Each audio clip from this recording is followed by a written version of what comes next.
Tigers roll into town. Coin toss is about to take place. We'll send it down to the button sideline and David Polk.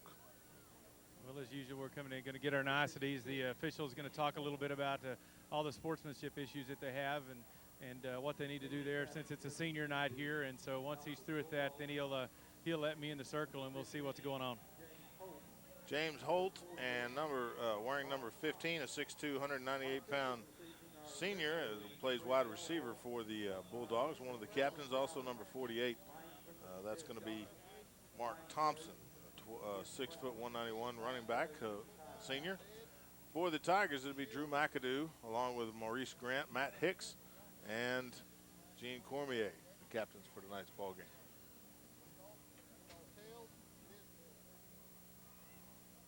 Okay, the Ardmore Tigers did call tails, what McAdoo has done the whole year.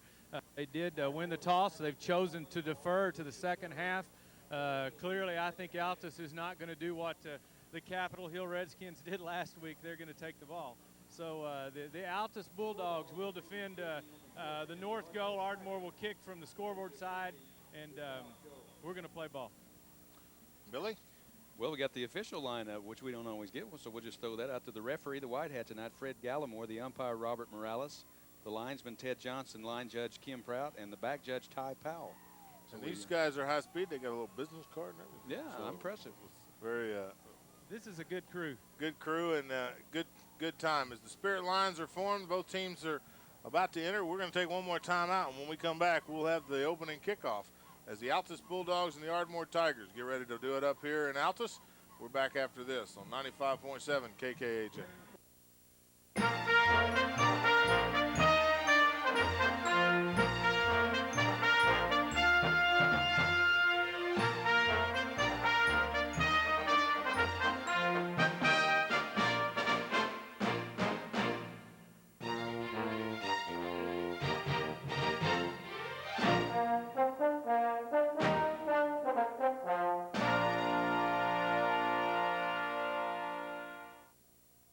Along with Billy Wallace and David Polk as we get ready to do battle. Both teams out on the field. They both come through the spirit line, and we are ready to knock it up here. And we'll check in with David Polk one last time before the kickoff. Like I tell you, the guys down here are ready. They're excited. They want to play some football, and it didn't matter whether they got it first or second. They want to go stick somebody. It's going to be a fun night. Billy, any final thoughts before the ball game? Just love the environment. I love these big ball games. I always love the trip over here. And a lot of people don't like the long drive, but it's always a good ball game and a nice stadium. You sit close to the field. You can see the action, and I'm ready to go too. These two teams have a history. It really a lot of fun to watch them play. It's good competitiveness on both sides. A lot of respect for each program, and a lot of should be a great night for football as the Bulldogs head out to the field. Tigers still huddled up on the sideline. They'll come out. Back deep for the Altus Bulldogs, it'll be number 15. That's going to be James Holt. Also number 12, Devin Davis. And number 34, Omar Nails, who you've already mentioned. Ryan Keaton back in the lineup tonight for the Ardmore Tigers. He'll be doing the kicking duties as we get started here. Thanks for joining us. If you're just now joining us, the Ardmore Tigers and the Altus Bulldogs.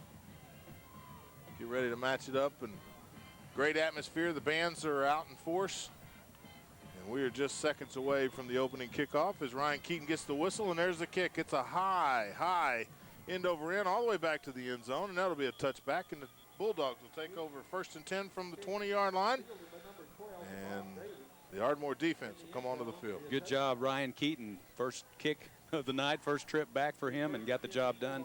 Kicked it to the end zone where it is a dead ball situation. That one just about a yard deep, but very effective there as Devin Davis didn't have a chance to return. Tigers defense has played very well this year to not have any returning starters from last season. And under center, it's going to be number 15, James Holt. Wishbone formation for the Bulldogs. They'll go around the left side on the option. Holt breaks into the open, 25 to the 30, cuts back inside to the 35. Fumble on the play.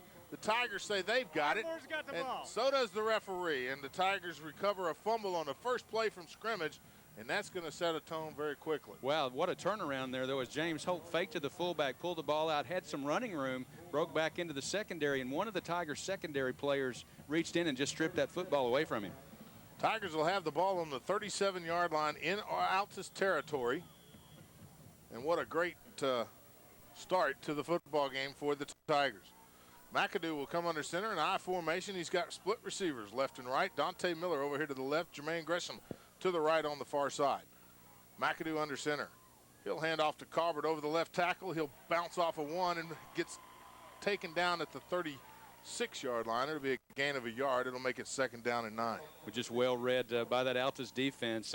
Leading tackler this season for him, and should get a lot of playing time tonight. A young man named Drew George was in on that tackle, and they just diagnosed that one well. Tigers dressed in white tonight. The Altus Bulldogs in home blue jerseys and pants. McAdoo under center. Hollers some instructions over to Jermaine Gresham to the far side. Miller to the left. Handoff, play action.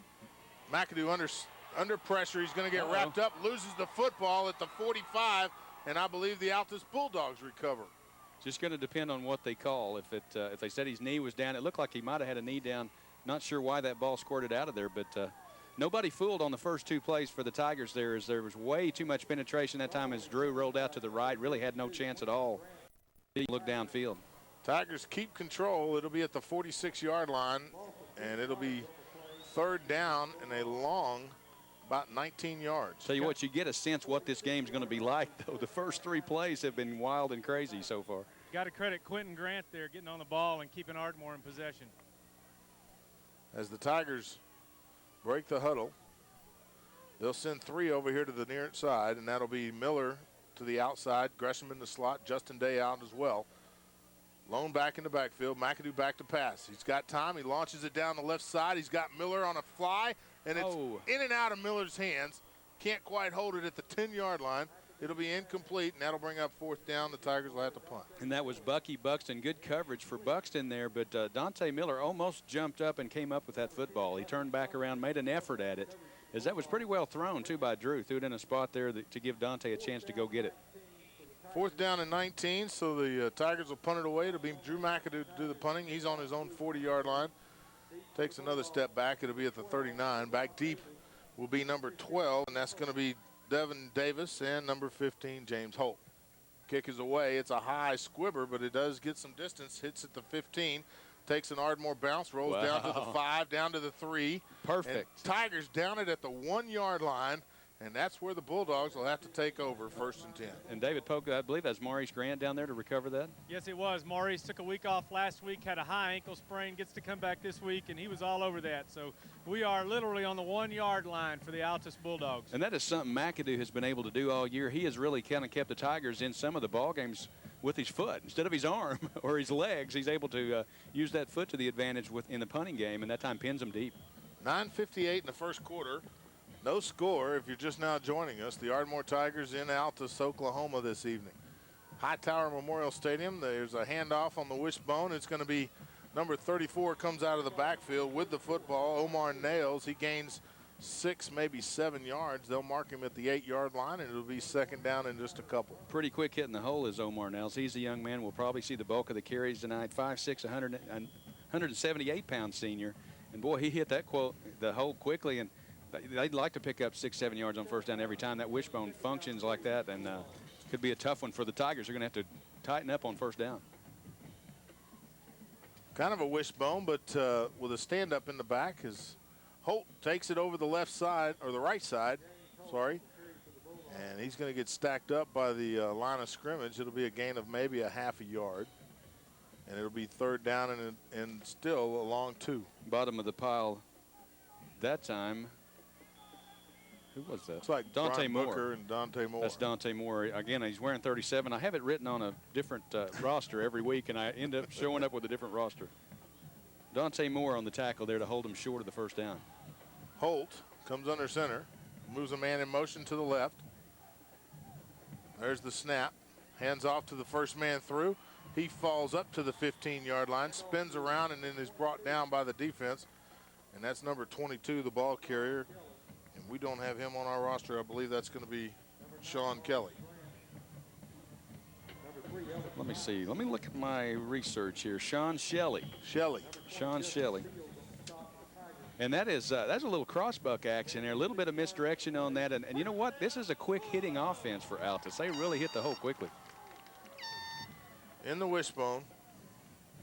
Holt under center. Tigers stack the box. Hand off to the first man through. He's going to get stacked up right at the line of scrimmage. It'll be no gain. And that'll make it 2nd down and 10 as the Bulldogs got a first down on the last play. That's Zach McCaskill, the fullback, on the carry, and well read that time by the Tiger D. I think it's going to be one of those deals. Tigers, after they see this wishbone for a little bit, probably going to get a little better as the game wears on. And there's evidence there as they hold it to a minimal gain on first down. About a half a yard. It'll still be, we'll give it 2nd down and 9 now. Again, the wishbone formation. Send one receiver out to the left side. Now they'll move the strong side to the left. They'll hand off to this right side man, and he'll go a yard, maybe 2. It's number 34, the ball carrier, Omar Nails. Brought down by Kevin Andrews. As he kind of went down to the tackle and followed behind his blocking instead of cutting up field like he did on the last time. Well, they make you find the football, too, and they got a lot of crossbuck action in there. As they got backs going different directions, they sneak the ball in there, so it's a wishbone look, but they got a little crossbuck working, too. 3rd down and about 8 for the Altus Bulldogs as we're just underway with no score. Had a fumble early on. Tigers unable to capitalize on the turnover. Holt comes down the left or the right side. He's going to get trapped in the backfield, though. And that's going to be a nice defensive play there by number 20. Justin Fields.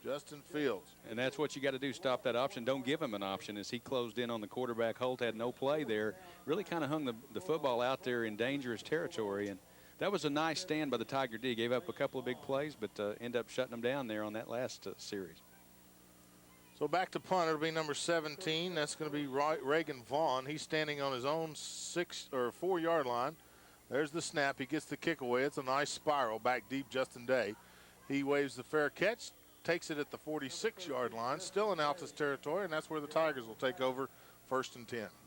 And Ardmore, great field position, and kicking has kind of paid off early as they received the fumble. The turnover couldn't do anything with it, but this time they get to take the ball near midfield, actually on the Altus end of the football field. Check in with David Polk and the Button starter and alternator sideline report. Well, it's certainly not the quick start we like, but I think we've sort of felt everybody out down here, and we should start seeing some things happen pretty quick. It'll be a lone back in the backfield, kind of an offset. Well, I say lone back, but actually 2. One is set way off to the right side. McAdoo under center. He'll go down. It's the option out, and that's Jimmy Carver. Tries to cut up field and loses his footing. So he'll get back to the line of scrimmage. It'll be no gain, and it'll be 2nd and 10. Yeah, the pitch out to Colbert to try to get him one-on-one outside. Nice play as the defense was out there to contain him. Tried to break it back inside and just lost his footing out there. But this field in excellent condition, but must be a little bit soft. Obviously, they've had some rain over here this week, too. 6:05 in the first quarter of play as we are getting after it here in Altus, Oklahoma. The temperature's dropping, and it's a beautiful night for football. Appreciate you joining us. Terry Long with Billy Wallace and David Pope. Pro set, McAdoo under center. 2 receivers to the left side. Colbert on a misdirection to the right. Bust up the middle. 40, 50, 30, down to the 20. He's going to the house.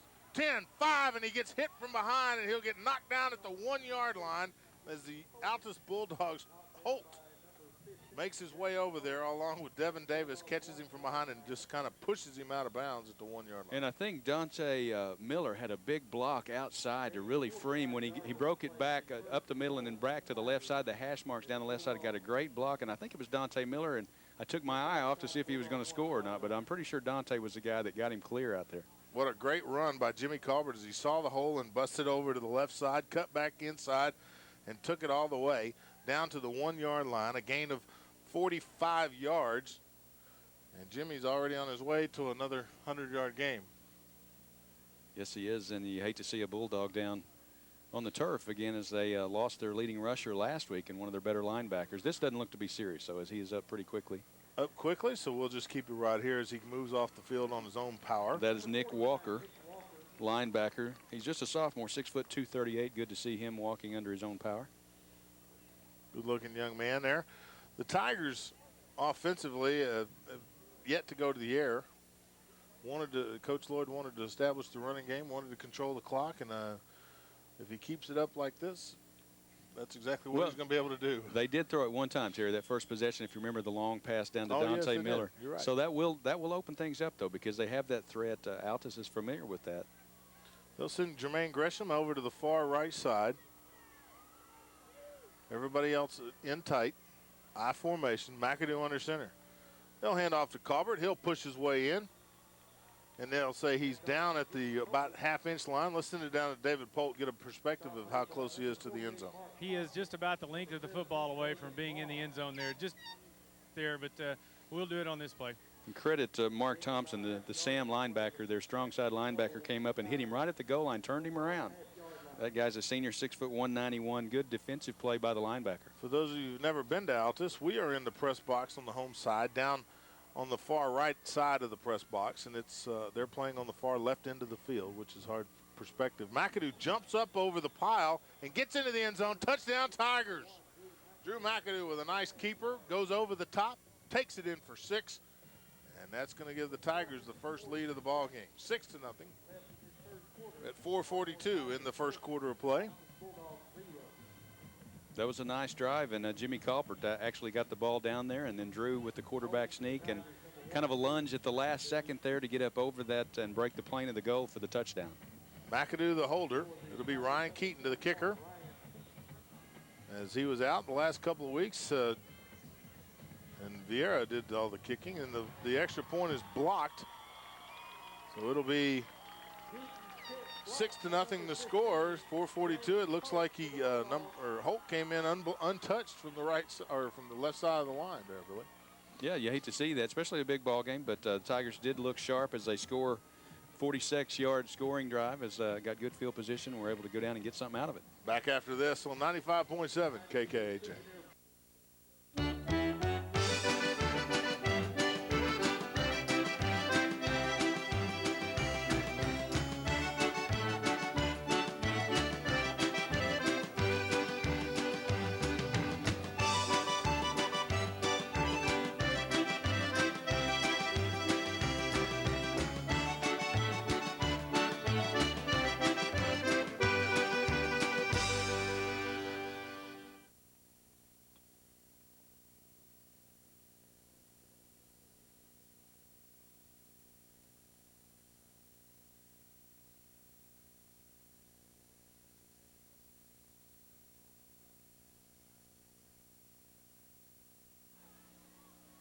Welcome back to Hightower Memorial Stadium. Altus, Oklahoma, as the Ardmore Tigers. Ryan Keaton kicks one into the end zone. It'll be a touchback, and the Bulldogs will take over. 1st and 10 from the 20-yard line. Nice high kick there from Ryan Keaton. It's good to have his leg back this season. As the Tiger defense steps up, Holt comes under center, wishbone formation, strong left side. That's all right. Long snap count, trying to draw the defense off. Nobody moves. Now they'll take it. Misdirection to the right side, and he's going to get stacked up at the 24-yard line. That's number 22, Sean Shelley. And it'll be a gain of 5. Make it 2nd down and 5. Well, there's that crossbuck again. They fake it going left-handed to the left halfback going right. Came back across the grain there, but the Tigers have seen it a few times now. They did pick up pretty good gain on 1st down, but much better. Kept him out of the secondary that time. As they break the huddle, it's going to be Holt under center. He moves the man over to the left side. One receiver out far left. Pitch to the right side man. He'll come down, gets to the 29-yard line, maybe the 30. And that's going to be just shy of the 1st down, if not a 1st down. Let's see where they, how good the spot is.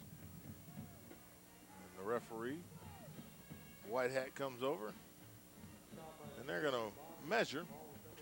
Well, that was not really an option play, just a toss sweep going left, and then he broke it back inside between the hash marks, and it's going to be close. This is David Polk territory down there. David Polk, what do you got? If the lines are straight, it's going to be a 1st down. Well, I believe the lines are straight here. You are correct, sir. Give the man a Koopy doll. I tell you what, when we first got here and you walk in, it almost looks like AstroTurf. It's the really field does. was so The field perfect. is It's getting a gorgeous. little bit cut up now, but really a good-looking field, and those lines look pretty straight to me. As it'll be a first down for the Bulldogs. 1st and 10 from the 30-yard line. They'll bust out into the wishbone formation. They send a receiver out to the left. Now they'll hand off to the right side man. He jumps over the pile. That's number 34. It's going to be Omar Nails. He gets up to the 34-yard line with forward progression. It'll be a gain of 4, and that's exactly what you want the wishbone to do. Get Omar you 4 Nails yards at a time. A little scat back there. Boy, he got that handoff and just lunged. It looked like he's in the high hurdles there across the line of scrimmage to pick up some yardage. Tigers had it pretty well stuffed up. He just jumped over him. Gain of 4. It'll be 2nd down and 6, and the ball's on the 34-yard line in Altus territory. Now they get down low in the wishbone. This time it's number 22. He's going to get stacked up. Shelley to the 35, up to the 36-yard line. So it'll be a gain of only a couple as he spun out of the pursuit. Had him trapped behind the line of scrimmage, just unable to bring him down on a nice little ankle tackle. That was Kevin Andrews, bounced off of him, and you have to credit that guy for fighting through that tackle there. As Kevin got him up high, he just kind of squirted underneath him, but still held him short of that first down, 3rd down in a makeable situation, but still 3rd and 3. At 2:22 left in the first quarter of play. 6-0, the Tigers lead. Wishbone formation. They'll hand off to Nails, and this time he gets nailed. He is going to get nowhere and no gain, and it'll be 4th down, and that'll bring on the punting unit for the Bulldogs. Hello, Mr. Booker, Marquise Booker, helmet to helmet that time with Omar Nails, and that's the way you stop that little running play up the gut. That's a big stop for the Tiger D there. Back deep for the Tigers, it'll be Justin Day. He'll stand on his own 32-yard line. Reagan Vaughn to do the punting. He's standing back on the 23-yard line in his territory. He lets it go. It's a nice high kick, but it does wobble, and it's almost hit by a Bulldog. Takes a Bulldog bounce, though, all the way down to the 26-yard line, and that's where it'll roll dead, and the Bulldogs will down it there. Tigers will take over 1st and 10. Good hustle, Gene Cormier hustling so much the ball almost came down and hit him as he was back near where the deep back was set up, and that ball bouncing around, bouncing short. Always a scary situation when you have a short punt like that as the Tigers get in. Let's check in with David Polk in the Button sideline. Well, we got a little better start there that last possession, and there's a lot of different feel down here on these guys on the sideline as now they're ready to play, and hopefully we'll get in before this quarter's over. Tigers' only score came at 4:42 in the first quarter of play off a 46-yard drive, which was set up by a Jimmy Colbert 45-yard run, and then Drew McAdoo on a keeper to make it 6-0. Missed the extra point. The summary brought to you by Crystal Clear Communications, your authorized Verizon wireless agent. Ball on the 37-yard line. McAdoo to throw down the middle of the field. He's got a man streaking. Dante Miller can't quite get there as he overthrows him. And Dante Miller looks good when he lays out like that. Just couldn't quite get to the ball. A little too much arm for Drew there. There That was a nice tight spiral, and that ball just sailed on him pretty good. He's got good arm strength there. He also had Gresham open over here on the left hash mark. So two good options on that. Depends on which way you want to look. At 124, as we continue, Crystal Clear Communications on 808 12th Street Northwest. Stop by and check it out. They got all the new phones, the newest gizmos, gadgets for your cell phone, picture phones, you name it. Check it out at 808 12th Street Northwest in Ardmore. Little misdirection over the left side. It's going to be Colbert. He gets up to the 41-yard line. It'll be a gain of 3, and they'll mark it there. And that'll make it 3rd down and a long 7. Good interior blocking, though, for the Tiger offensive line as they use a little misdirection of their own there. Tommy Fitzgerald got a good block inside to free Colbert up. Colbert came from the offset eye to the right to the left side of the line. Justin Day goes out. Dante Miller comes in for the Tigers. 52 seconds left in the first quarter as the Tigers want to go ahead and get a first down here, keep this drive alive. McAdoo comes under center, pro set to the right side, and there'll be 2 receivers to the far right. McAdoo back to pass, throws a quick out to Jermaine Gresham up high. He can't hold on to it as it goes through his hands, as he was going to be the only one that could catch that ball, as it was a little bit high at about 7 foot. Jermaine says, thanks, Drew. Kind of hung him out there as Jermaine high in the air to try to pull that one in. James Holt got a pretty good lick on him about the same time the football got there. That's going to make it 4th down and a long 7, so the Tigers will punt it away. Make it, as Drew McAdoo goes back to punt, he'll stand on his own 27-yard line. Back deep for the Bulldogs, it'll be Holt and Davis.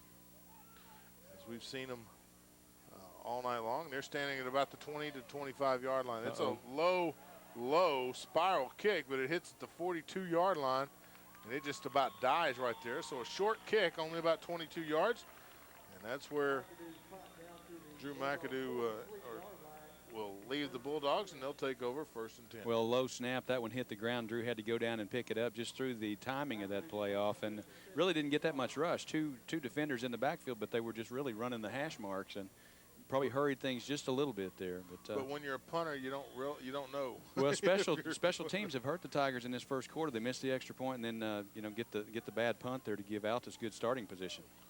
So the Bulldogs start on their own 42-yard line. Holt will keep it, comes down the line to the right side, and he gets stacked up there by Marquise Booker. Nice job there of tackling from behind. Tell you what, though, you just feel a little more confidence. Tiger D. They've seen this wishbone attack now for almost a whole quarter and have really tightened up front. They have made it difficult on 1st down, and that's the key to stopping the wishbone. You got to have success on 1st down and get them into 2nd and 3rd and long. Again, the wishbone. He'll move the end over to the left side. He's got one receiver out to the left. Holt hands off to Omar Nails, and he is stacked up by about 3 or 4 Tigers, including Gene Cormier and Brian Booker, to name a couple. Be sure and get Gene's name in there. Marquise Booker along with Ellis Knight up on the. Got to keep Stephen Lee in there too. No, I think just about everybody up there on the D line was in on that tackle. And that's going to be the end of the first quarter. Is the score 6-0? Tigers on top. We're back after this on 95.7 KKHA.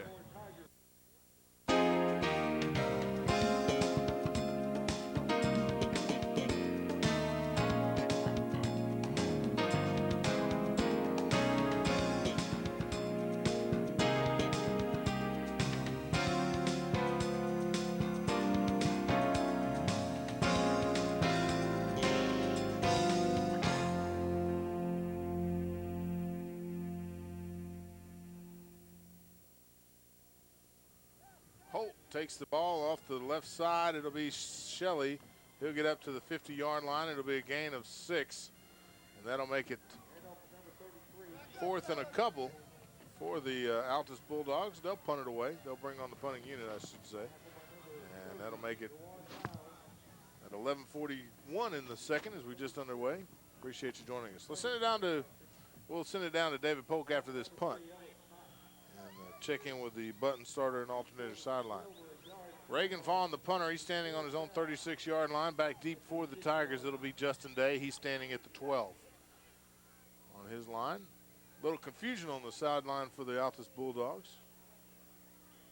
Now they got 12 on the field. They brought one in. Nobody come off. They didn't have a snapper on the field. That makes it tough. That makes it a challenge. When you're punting, it really does. So they take a timeout, so we'll take one as well. We're back after this on 95.7 KKHA.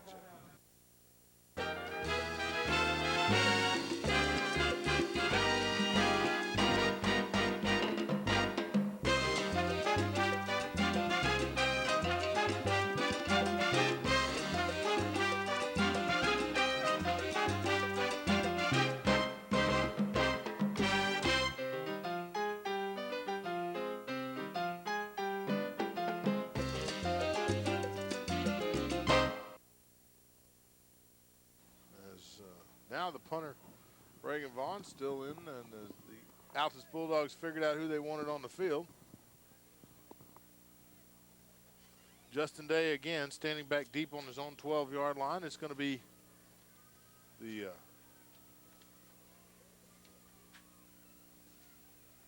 long snap count, and it looks like there's going to be a fake punt. Reagan Vaughn goes off to the right side. Gets up to the 50, throws it downfield, and it's almost caught at the, and was caught down to the 30-yard line. So the Tigers defensively unable to stop the Bulldogs on a fake punt. That'll move the chains. 1st and 10, Bulldogs. That was Kelby Fowler on the reception there, and I was like you. He looked like he was mad at himself. I thought maybe he dropped it at the last second, but I guess he was mad he didn't get more yardage. Because he fell down when he caught the football, but they'll mark it at the 30-yard line, so a little trick play there on the Altus Bulldogs, from the Bulldogs. Wishbone over the left side, and it's going to be Omar Nails. He gets all the way up to the 25-yard line, or make it the 26. And it'll be 2nd down and about 6. Let's send it down to the Button sideline very quickly. A really pretty fake punt there, but there were 3 ineligibles downfield on that one that were clearly there. I'm not really sure what we didn't see, but that was one of the reasons why it was so open. They were blocking down, him up. All right, David, you're cutting out. If you could change your battery on your microphone, please. Okay. It'll be a wishbone. They'll hand it off up the middle, and he'll get up to about the 21-yard line. So the wishbone getting pretty effective as the momentum shifted a little bit with the fake punt. Yeah, first trick play of the night, and obviously a big game, and you save big plays and trick plays for games such as this. And so the first one belongs to Altus. Very successful. 4th and 2, and pick it up. And that was Zach McCaskill, just the belly play up the middle to the fullback, and 5'7", 165-pounder, but he just turned around backwards and used his backside to drive forward for extra yardage. As they'll measure the 1st down marker again, and it looks like he's going to get it from this angle. Have to wait and see. Now they're going to set the chain. So it's going to be a little short. David Polk, what do you think? Maybe if you're back on yet. He's not ready. Well, if you read the hand signal of Omar Nails, he says it's about an inch short. So we'll just go with what Omar says as he's standing there looking right down the stripe. And it's now the referee says the same thing, about an inch short. It's going to make it 3rd down and an inch. an inch. Maybe an inch and a half. The ball's on the 20-yard line, or just shy of the 20, in Ardmore territory. The Altus Bulldogs on a fake punt move it into the Ardmore's territory. Wishbone formation. Holt hands off to Omar Nails. He'll meet resistance at the line of scrimmage, but falls forward. It'll be good for the 1st down as he'll gain a couple. They'll mark him at the 28-yard line. Dante Moore, good effort. He was at the bottom of that pyramid there, and just really second effort for Omar Nails. Got him that 1st down. He didn't have to pick up much, but Tigers had stuffed it up pretty good, and he got a late surge. It'll be 1st and 10 for the Altus Bulldogs. And I'll say, I apologize, it's on the 18-yard line, not the 23. Holt under center. Takes the snap. Back to pass and gets hit as he throws. It's going to be in the end zone. Oh. Nice coverage from Robert Gordon is back in the corner of the end zone. No way that Devon Davis was going to catch that football. Well, credit Stephen Lee. Hit the quarterback right as he threw the ball. Great pass rush for Stephen Lee. Hit him right between the numbers just as he let go of the football. And I was afraid, though, that Devon Davis was going to jump up and catch that thing. He got his hand up, but Robert Gordon with a nice job just putting his head in between the ball and and Davis's jersey. Ball pops out. Once again, Holt will be under center. Wishbone formation. They'll move him tight end to the left side. This time they'll hand off to Shelley. He'll fall forward as he gets wrapped up by number 20, Justin Fields. It'll be a gain of a yard, maybe. Well, they'll say no gain from the press box or the PA. We'll say it as well. You know, and Altus has run the wishbone for a long time over here, but they really don't run the triple option. They have some design plays, the handoffs, the misdirection plays out of that 3-back set, and they're very effective with it as they the quarterback does a good job hiding the football, and these backs are quick. Got a quick first step. Well, as Coach Lloyd said in Tiger Talk, you know, they don't run that at the beginning of the season sometimes. They try the things. As they go around the left side, they get up to the 10, down to the 5, and it's going to be Omar Nails as he gets to the 5-yard line. And it'll be good for a 1st down, and they'll make it 1st and goal with 5 yards to go. Just a pitch coming left, good blocking out on the edge of the defense there, and everybody got their man in wide. Down on the goal line, though, Robert Gordon had to make a touchdown-saving tackle. Tigers defense would be real good if they could hold here. As they'll come around the left side and hand off to Nails. Nails tries to get into the end zone. can't quite get there as Brian Booker makes the lateral movement off the line, keeps him contained, and drives him out of bounds at the 3-yard line. Yeah, but credit the cornerback Robert Gordon came up in run support there and got the first lick in on him, kind of rerouted him outside where Booker finished him off. They'll give him a gain of 3. They'll mark it at the 2. From our angle, it's hard to tell. We got to kind of wait till the referees walk out to the middle of the field before we can tell where they're at. Holt under center. He gets down low, hands off to Nails. Nails tries to jump over the pile. This time he's not going to be allowed to, though, as Stephen Lee and Kevin Andrews. He's at the 1-yard line. And Marquise Booker, and that's what you do. He's trying to go airborne there, and Stephen Lee and Marquise Booker met him in the backfield. Each had a leg and wouldn't let him get airborne. And as you heard from the Button sideline, it's the 1-yard line. Is that not correct, David? Thing again. All right. They're going to try it one more time. It's going to be 3rd and goal from the 1. Holt under center. Wishbone. Holt will keep it this time. He'll drive over the right side, and this time he gets into the end zone. It'll be a touchdown. And the Altus Bulldogs will tie the ball game up at 7:56 here in the second quarter of play. And again, it all goes back to the fake punt there on the 4th and 2 that was successful, that kept the drive alive as the Tigers had them stopped. And Altus pulls the first trick play of the night out and are able to go down and capitalize. That summary brought to you by Crystal Clear Communications, your authorized Verizon wireless agent. Crystal Clears. They now open new offices in Durant. The extra point is good, so the Bulldogs take the lead. It's 7-6. 7:56 left in the first half of play. We're back after this on 95.7 KKAJ.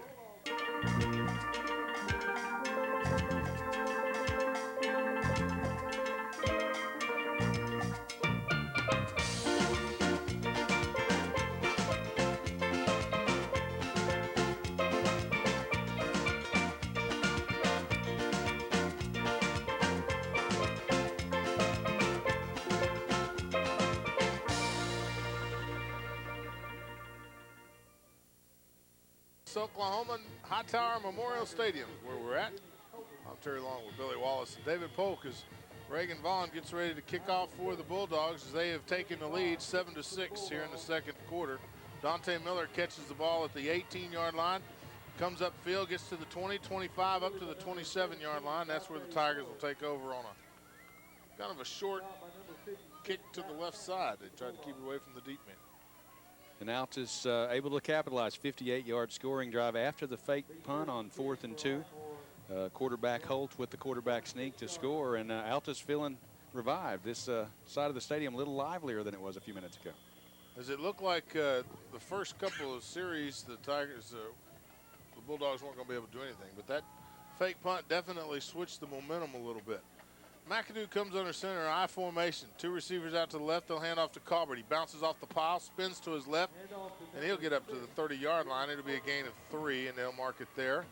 And it'll be 2nd down and a long 7. Boy, that's just good hard-nosed running there for Jimmy Colbert. I think he put his helmet right in his fullback's back and just pushed him on through the hole, fell forward. That's a nice pickup on 1st down.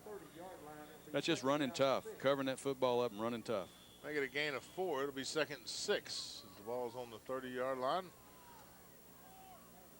On the south side of it as the Tigers move from north to south. Left to right on your radio dial is McAdoo.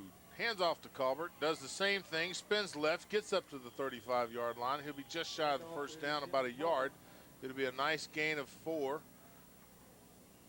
And that's going to make it, as they mark it at the 35-yard line, it'll be 3rd down and a very short 1 yard. Jimmy Colbert having a great first half, had a 45-yard run earlier in that first quarter, and now running between the tackles, just keeping his pads low, keeping his head down, and moving the ball forward. Brings up 3rd and short, now 3rd and 1 for the Tigers. Really need to pick this up, though. Need to answer that drive. These championship-type ball games, you got to go answer the challenge. I formation. Gresham in the slot to the left. Dante Miller out to the far left. McAdoo keeps it, pushes it. We got whistles all over and flags. Send it down to David Polk and his thoughts. We're going to have a false start on that one. A false start on the Tigers, or is it going to be on the Bulldogs? Oh, no, they're saying it's the Bulldogs. Somebody got into the neutral zone. Defensive end over here on the left side jumped across and came back, and then I think they might have had him leaning again. I think he was, because he was standing still when he threw the flag. Right. So he just lined up in the zone when he got back. Well, that's going to be a nice break for the Tigers. That'll move the chains. 1st and 10 from the 40-yard line now as they mark off the 5 yards. The Tigers keep the drive alive. I formation. It'll be Marquise Booker, as I was told earlier this week. Colbert dots the I. They'll hand it off to Colbert. He'll get stacked up at the line of scrimmage, though. As he rolls off, they'll mark him at the 41.5-yard line, so a gain of a couple. And it'll be 2nd down and a long 8. Nothing too sneaky about the Tiger attack right now. They're just running tough between the tackles, just punishing the middle of that defensive front. They're picking up what they can. That time, a little better reaction up front for the Altus Bulldogs, though, kept it to a shorter game. Tigers break the huddle. They'll send Jermaine Gresham out to the far left side. Dante Miller in the slot. Drew McAdoo under center. Takes the snap. Play action to the right. Bootlegs out. Hits Matt Hicks out of the tight end position to the 5th, down to the 45, and he'll get into Altus territory down to the 42-yard line with a nice reception there. As it was thrown behind him, he was able to turn around and catch it. Boy, that was well executed, though, as the Tigers line up the wideouts to the left side, then come back, fake the pitch that way, come back, throw it to the right, little misdirection there. And Drew really had the defensive end in his face, had to throw the ball over, and makes a nice throw downfield to Hicks. Dante Moore comes in as Marquise Booker goes to the sideline. McAdoo comes in with the play. 5:12 left in the first half of play. 7-6, the Tigers trail after the Bulldogs scored on after a fake punt to keep a drive alive. Now there'll be a timeout on the field. For the Tigers. Tigers took the timeout. Tigers take the timeout. We'll take one as well. We're back after this on 95.7 KKHA.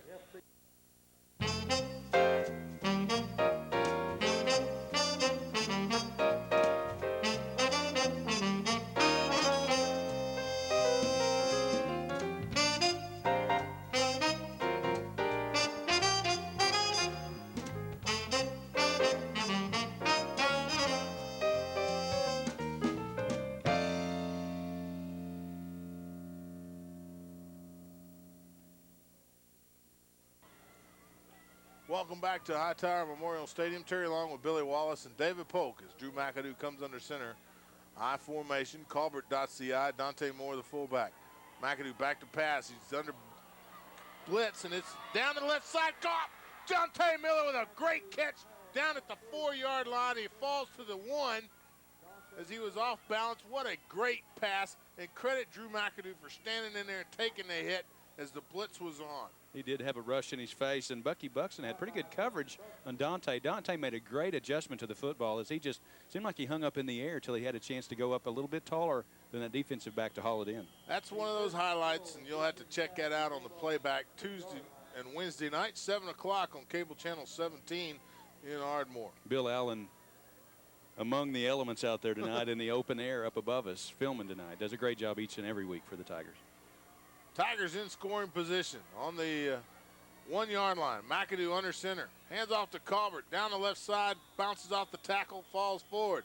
He'll get down to about the half-inch. Might get about 6-inch line. As they line them up, it'll be 2nd and goal from the half-yard line. Tigers need to complete the drive, but this has been impressive. This started at the Ardmore 27-yard line and featured a lot of tough running early in that possession, kind of loosened things up, packed people in, then they spread the field out, throw it deep, the big pass play to Dante Miller. And you've seen a little bit of that entire playbook for the Tigers on this possession. Now they'll stack the left side of the line, I formation. They'll send Dante Miller to the right. This time they'll hand off to Colbert. He can't get anywhere. He tried to stay on his feet, tried to keep it going, but the Bulldogs swarm him, knock him out. It'll be 3rd down and again the 6-inch line. Let's send it down to David Polk. It is just exactly the length of the football there. He just almost got in, but he didn't stretch the ball out when he got to the line. So we'll do it on this one. 3rd and goal. As you You're can gonna hear have a timeout. The Tigers will take a timeout. We'll take a 30, and we'll be back after this on 95.7 KKAJ.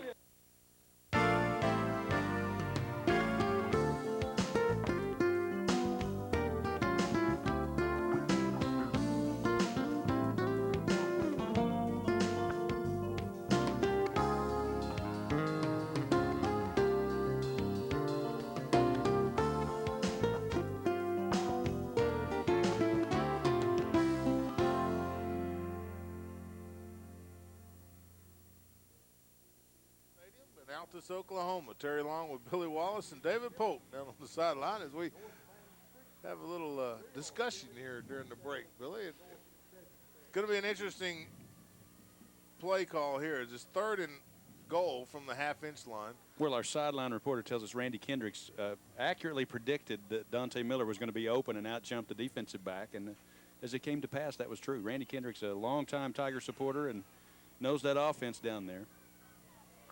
3:26 left in the first half. The Tigers trying to regain the lead here as they line up Marquise Booker and DeJuan Miles in the I formation.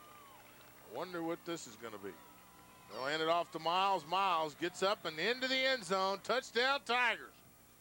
Boy, that was the big package that time. Gets it done as DeJuan took that handoff and really had to fight through a tackler at the goal line for the touch. But follows right behind Marquise Booker, and it'll be 12-7 now, the Tigers. I believe they'll probably try to go for 2 here. Put us back on the right track. Is this ball game very important as they're playing for home field advantage for the playoffs, which start next week in Oklahoma football. It's hard to believe that the regular season's coming to a close tonight. That was really a fine drive. Tigers drive 73 yards. Started out in the ground game between the tackles, then threw it deep to Dante Miller, and then the big package down on the goal line and the touchdown for DeJuan Miles. Tigers will go for 2. It'll be Marquise Booker, the lone back. Colbert offset to the right side. McAdoo rolls to his right, looks to throw. Nobody to go to. He's going to have to run, tries to get in, doesn't, gets it to Gresham right before he's driven out of bounds. He's past the line of scrimmage. Now there's a flag on the play, and David Polk's going to say he's past the line of scrimmage. Let's see what they say. But Gresham did catch it in the back of the end zone, and that's what they're going to say. It's against the Tigers, so. Well, and as Drew rolled out, there was not a receiver out there, so he really had no choice. Thought he was going to try to just take it down and run with it. Then at the last second, Gresham came across, but by that time, he's beyond the line of scrimmage. Well, now they'll. David Polk, what do we do now? Well, they're going to back it up 5 yards, and they're going to give him another shot. Well, that's a good way to do it. Rather than just saying you didn't make it. We're going to go for 1. Now we're going to take the kick as Ryan Keaton will come on. Good to have Ryan back as he's hated to see him get injured earlier in the season, but was out for a couple games. Now they're going to take a timeout. The Bulldogs are what's going on there? Now they're declining the penalty. That's exactly what they did. Which means they'll back them up and they'll kick it. Well, the Bulldogs are spread out all over the field. Well, hang on, we're talking about it. You're our resident. It's a loss of down. The play is a loss of down because he's across the line of scrimmage. It's still a loss of down. It doesn't matter whether he caught it in the end zone or not. Okay. It still comes down as a loss of down play. Just took everybody a second to remember that. Figure out what was going on. The Altus coaches probably trying to figure out, hey, how come they get to kick it again? They had their chance. They blew it. So now the Bulldogs line up for the kickoff. We'll take a quick 30-second timeout. We're back after this on 95.7 KKAJ.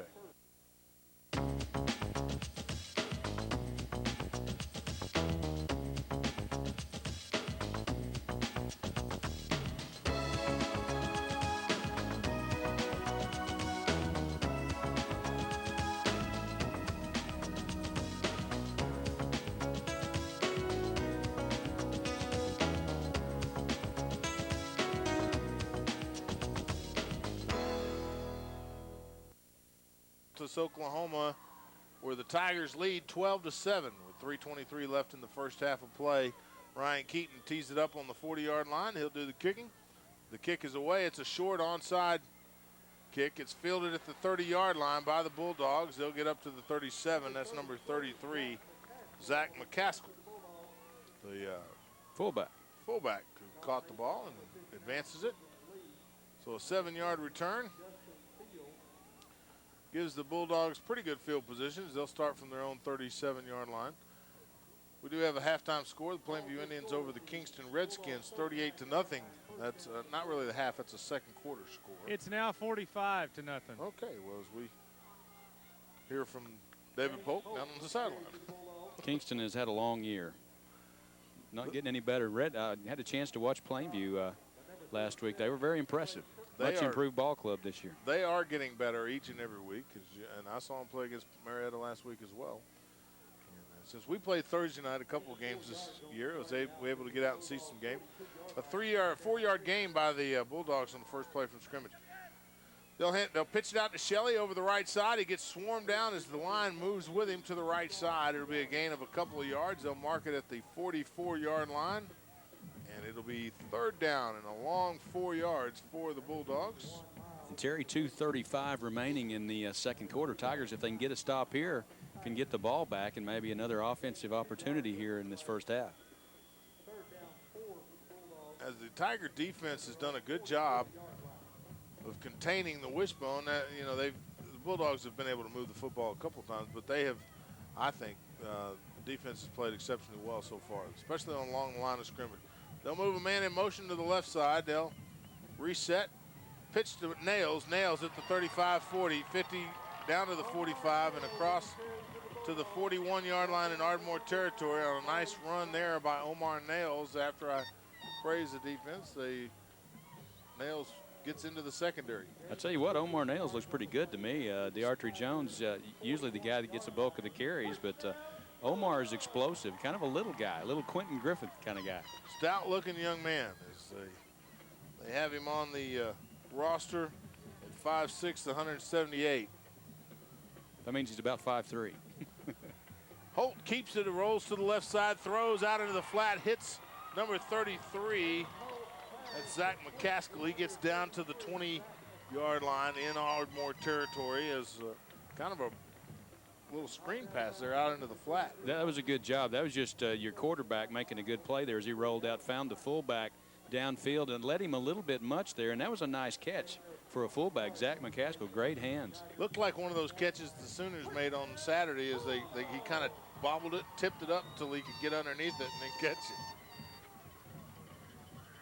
Wishbone formation.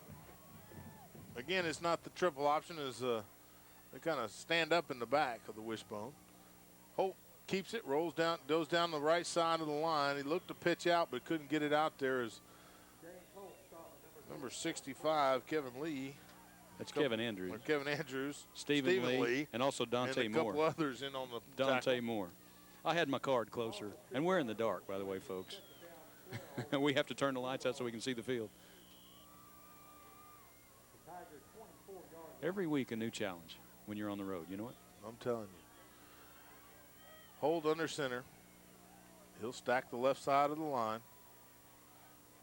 Pitch to Nails. Nails gets stacked up at the line of scrimmage. It'll be a no gain as he gets down to the 20. As he's still at the 23-yard line. It'll be third down and 3 for the Bulldogs. Gene Cormier down low, got him by the ankle, and really tripped him up enough. Had a couple other Tigers in the area, but credit Gene Cormier for that play. Make it a loss of a yard. Holloway's a big trick play guy. Yes, he is. Always has been. Third down and 12. Jim Holloway, of course, the head coach. Also, Kim Longest from down in southern Oklahoma, an assistant here. Holt. There you go. Down to the 30 and wide play. Open on the right side. And now they're going to throw the pass down in the end zone. And he's across the line, too. Across the line of scrimmage. Not only that, Holt was wide open in the end zone, but the pass was poorly thrown. You know, that would have been a better play if Devon Davis had just kept the ball because he had no one in front of him.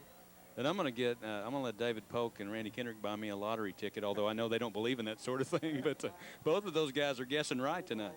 Yeah, well, I tell you what, he was across the line of scrimmage on that one, so it's going to be an illegal forward pass, which again will be the loss of down we just saw on the point after. So you couldn't have called it better, though, as that was a reverse and kind of a halfback option there, right, and had it wide open, just didn't execute it. Yeah, I mean, there was 33 seconds left in the first half. It really got to lose except to pull out a big one here. 16 seconds left in the first half. 12-7 the score. The Tigers up by 5 after the 2 missed extra point attempts. Holy cow. He's lining now up. He's lining up for a field goal from the 37. He's got the leg. He's going to be teed up. Reagan Vaughn will attempt a 37 or 47-yard field goal. There's the snap. The kick is away. The kick is up, and it is going to be good. And that's going to bring the Bulldogs to within 2. As you were absolutely right, Vaughn has the leg. 12-10, the Tigers still with the lead. We're back after this on 95.7 KKAJ.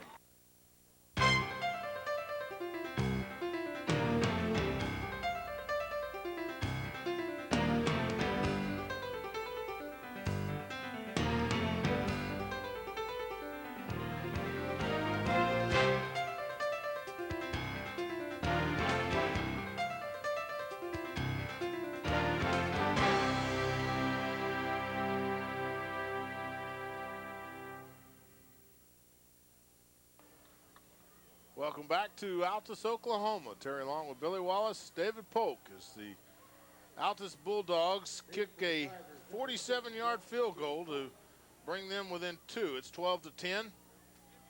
Reagan Vaughn with a nice field goal kick there. And that's, he's only a junior at 6'5", 178 pounds. I'd say, and we said this in the timeout, we should say it on the air, but this has been a well-played ball game. This is a good game. Both of these teams are playing well. And Altus, that was a nice drive, started at their own 39. Had a trick play that didn't work, but didn't need it as they got the 47-yard field goal. There's the kick. It's a high end over end. It's caught by Dante Miller at the 20. Tries to get around to the outside, can't get there to the right. And the Tigers will take over 1st and 10 from the 20-yard line. They'll have one play, 8 seconds remaining in the first half. Make that the 23-yard line as now they set the angle where I can see it. 8 seconds. So we'll have time, like you said, for one play as we get ready for the halftime. Hopefully our sideline, David Polk, the button starter and alternative sideline reporter, has an interview lined up. I think Billy and I may talk tonight. Good comeback. Hey, bring Randy Kendricks with you. Yeah, we can do that. We'll ask him what's going to happen in the second half. It looks like the Tigers are just going to take a knee here. We're going to take a knee twice. Content to, I don't know why we'd have to take it twice. Well, if they thought they'd call a timeout. That's going to do it as the first half of play comes to a close. It's 12-10, the Tigers on top. We'll have halftime stats as well as some other neat and interesting information for you. We'll try to line out the district and set things up for the playoff situation here in Ardmore. We'll try to get some halftime scores from around the area. We're back after this. It's your exclusive home to Tiger football, 95.7 KKAJ.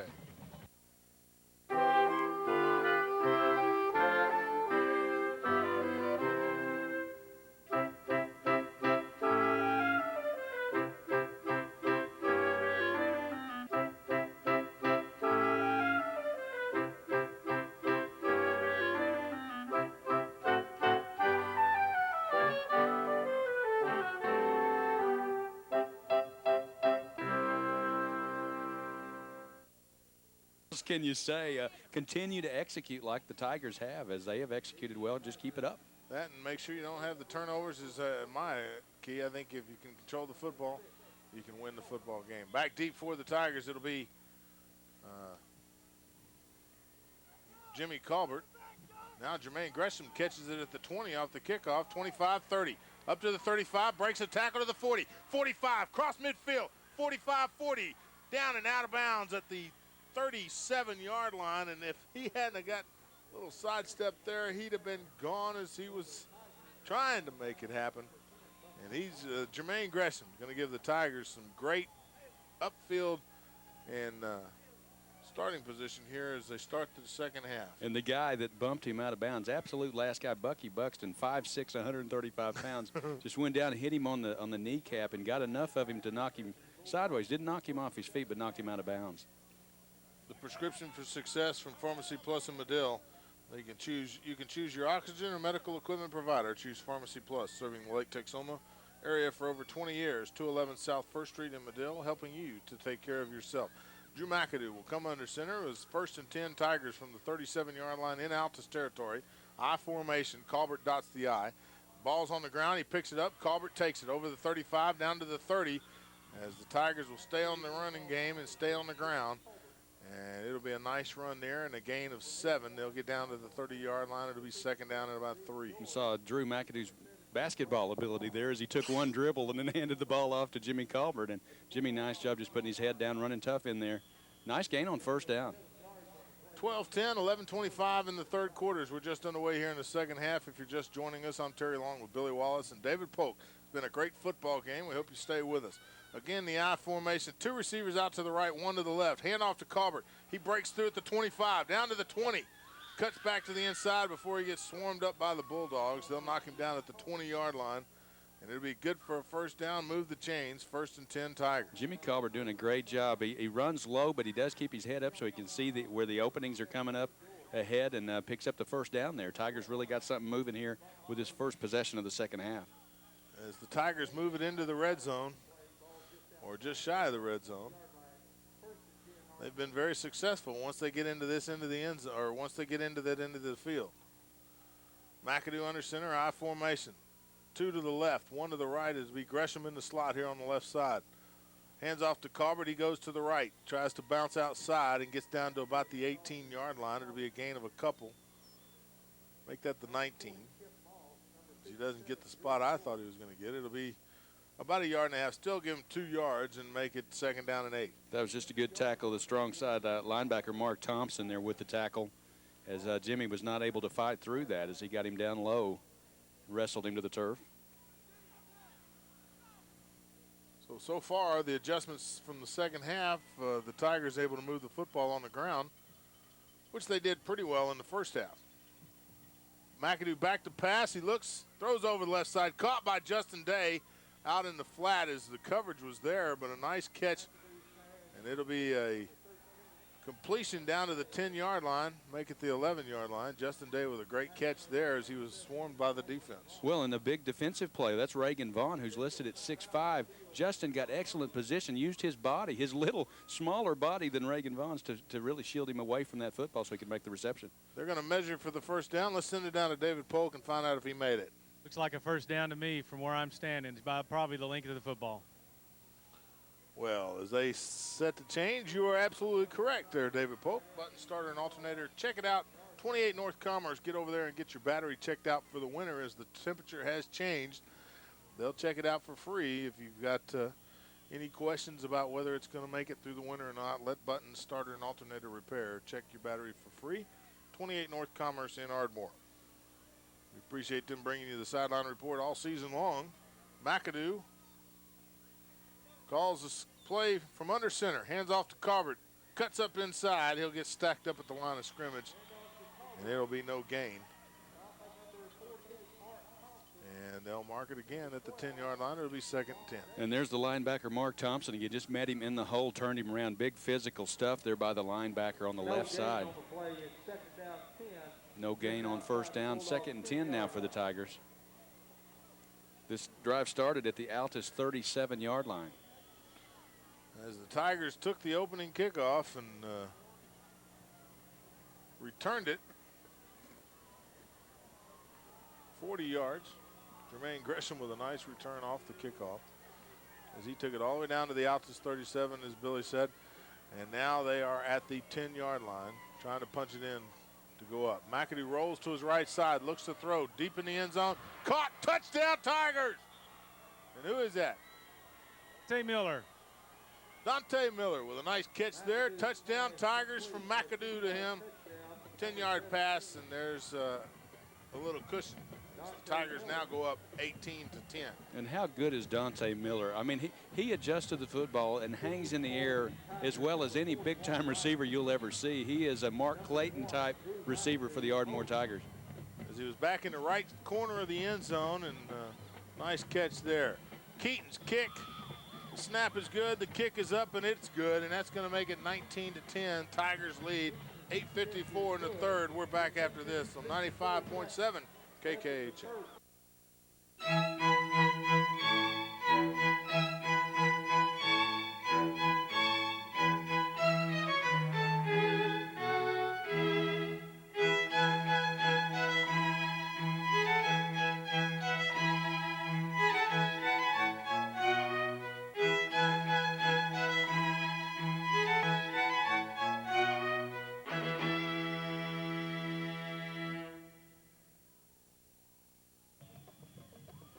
Welcome back to Altus, Oklahoma. Ryan Keaton's kick is up, and it's a deep one, and it's caught by Davis at the 5, 10, 15, 20, cuts to the outside, tries to cut the corner and does, gets to the 25, up to the 27, across the 30, and that's where he'll get knocked out of bounds and brought down. It'll be 1st and 10 for the Bulldogs from the 30-yard line.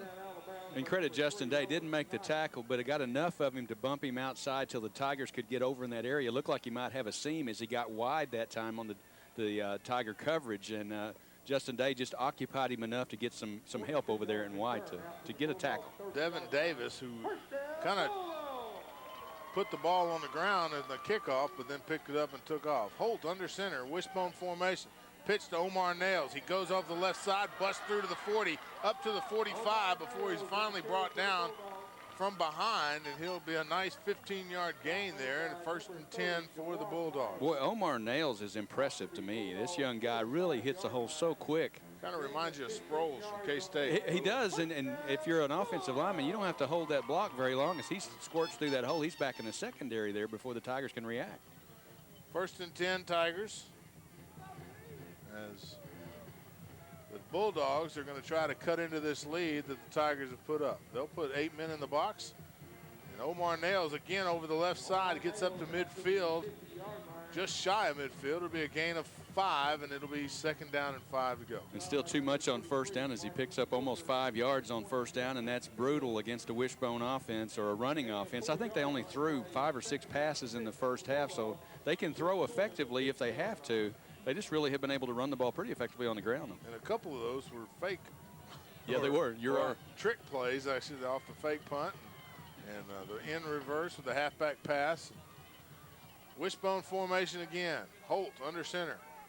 He'll hand off to the second man through. That's Shelley. He goes to the 50, bounces outside to the 45, 40, and gets tripped up. Nice play there by 59, Stephen Lee, as he just tracked him down and caught him by the shoelace, but he gets all the way down to the 33-yard line before he hits the ground. And it's going to be 1st and 10 Bulldogs. And that guy wearing 22 is not on our roster. That's Sean Shelley, but not even listed on the roster. But they've got a whole bevy of running backs here, and I'm impressed with their ground attack. They move the ball well. Their offensive line firing off the ball, moving out the line of scrimmage pretty well. Holt will come under center. He'll hand off to Nails. Nails hits the pile and pushes forward, drives it down to the 27-yard line. It'll be a gain of 6, almost 7 yards, and that's what you do on that wishbone.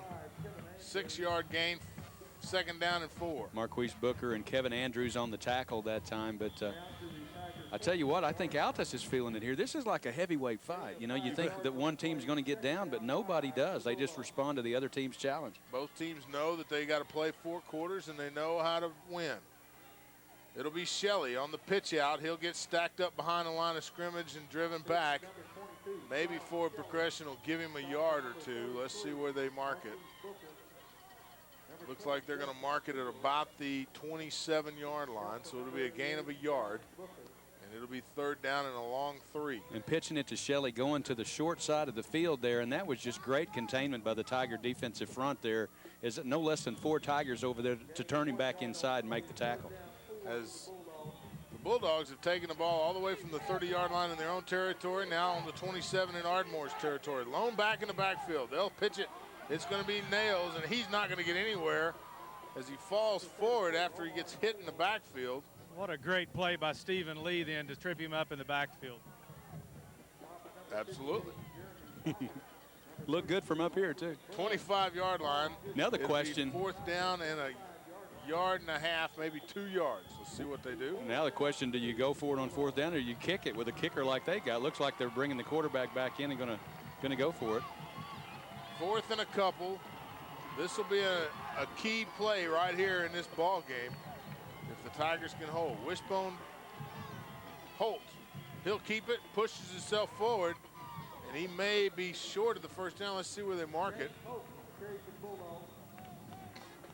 Well, he faked to the fullback. If he had given it to the fullback, there's no way they would have gotten it because Kevin Andrews 1st down had the fullback wrapped up, but it is a 1st down as Holt just followed the fullback through the hole, found just enough of a crease to fall forward for the 1st down. Send it down to the button sideline and David Pope. Well, that was a great spot on behalf of the Altus Bulldogs there because it sure looked like he was bucked up about 2 yards behind that last scrimmage. They just really put a helmet on him. Holt pitches out to Nails. He goes around the left side, and this time he goes airborne and gets kind of cold-cocked as he's up in the air by Marquise Booker. Nice tackle there. Also, Dante Moore got him low, and Marquise got him high.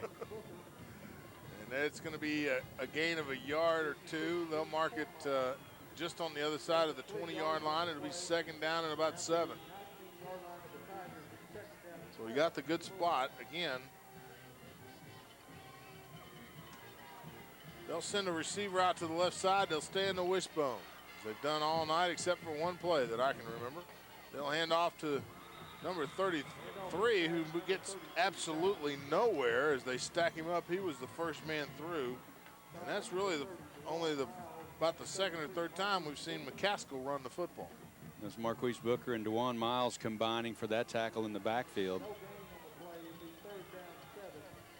3rd and 7 this time around for the Bulldogs, and who knows what they'll pull out of their hat for this. Devin Davis comes into the ball game. Bucky Buxton comes off for the Bulldogs. It'll be 3rd down and 6 or 7 yards with 4:09 in the 3rd quarter. 19-10 to score. The Tigers lead. The Bulldogs threatening to score. Lone back in the backfield. Back to pass. It's the screen over to the flats, and there's nobody there. Well, I'll say there's nobody there. 85, the intended receiver, Braden Cunningham. We'll credit Gene Cormier for quick penetration right up the middle, right in Holt's face. Gene, great quickness, really just would not be shaken there, and it forced Holt to throw the ball before he was ready. They're trying to let that screen develop to the left side, and Gene Cormier just messed it up. Now they're going to bring in that punter, or the kicker, Reagan Vaughn, and he'll attempt looks like it's going to be a 37-yard field goal this time as they mark it on the left hash mark. There's the snap. The kick is up. It's got the distance. It's got the height. And it's going to be good as he just barely made it over the uprights. And what a kick from Reagan Vaughn. And he didn't hit that one solid and still got it through. He fluffed that one. It might have cleared by, a yard, if a yard. 19-13 the score. 3:49 into the 3rd. We're back after this with the kickoff on 95.7 KKHA.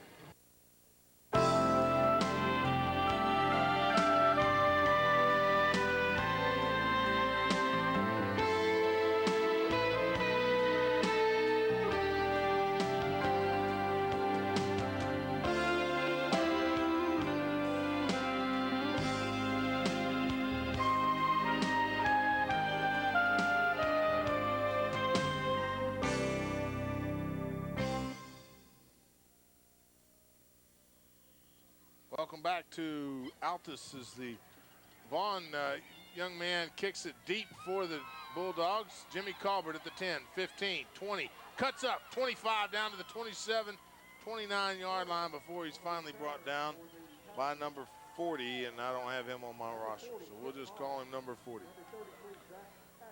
And the Tigers will take over 1st and 10 from the 29-yard line. And I'm going to tell you, for the folks that didn't get to come, there is a lot of excitement in this crowd. Every time anybody on either side touches the ball, you just feel like it's a big play opportunity. I mean, both teams just really going at it. You look across, the Ardmore fans did bring quite a good group over to Altus, made the trip. as the Bulldogs stack almost everybody in the box. McAdoo rolls to his right side, looking to throw. He's got pressure. Now he pulls it up, throws, and it's, let's see, they're going to call it intercepted? They are, as it was intercepted by the Bulldogs. As number 10 cuts in front of it. I believe it was that Reagan Vaughn with the interception. Reagan Vaughn. And that was right. It's right at the Ardmore 40-yard line. It took a second because he was right on the sideline. I wasn't sure if he got it inbounds, but he did. Waiting on the referee to come over and make the call, and he did. It'll be 1st and 10 Altus from the 40-yard line in Ardmore territory. So a turnover, the first of the ball game for the Tigers. And remember, only a 6-point differential. The Tigers missed an extra point on that first scoring drive in the first quarter. Holt keeps it, pitches out to the outside. Shelley to the 40, 35, down to the 30. He'll be driven out of bounds at the 25-yard line, so a nice gain there of 15. Robert Gordon came over and made a nice open field push out of knocked him out of bounds. It'll be 1st and 10 Bulldogs. And that was an option run to the wide side of the field. Tigers just couldn't get over there in time, as it was well read by James Holt. Made the quick pitch outside, and nobody at home over there on that left side of the defense. Holt under center, wishbone formation. They'll hand off to Nails. Nails spins, tries to spin it outside, can't get there. Marquise Booker with a nice tackle along with Justin Fields and Brian Booker. And this has been a well-played game. I think that only the second turnover. Each team has one.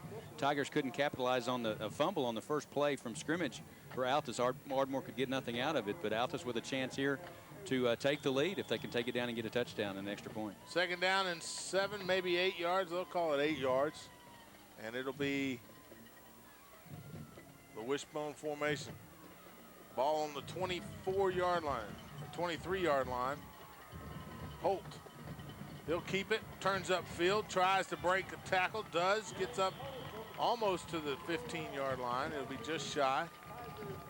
And it's going to be right at the 1st down marker. Let's see, he got a good spot. Let's see what the referee, the white hat, says. And I'll tell you what, you can just feel. They're going to measure. You can feel the confidence right now for the Altus Bulldogs as they can't get to the line quick enough when they come out of the huddle, as that offense is really moving right now. Though I see their running back, Omar Nails, having some cramp problems. They're pulling on his toes, so he's starting to cramp up a little bit. And you're right. You can tell the momentum shifted on the turnover, and the Bulldogs think they have a chance here to get back in this ball game and tie it up or maybe take the lead. Let's send it down to David Polk after this play. See what his thoughts as they start the play clock and the game clock. 2:34 left in the 3rd quarter. Holt under center. Busted play. Miscommunication, broken play, didn't move, gets stacked up and pushed backwards, so it'll be a loss of a yard. And boy, that is a break on 3rd and an inch.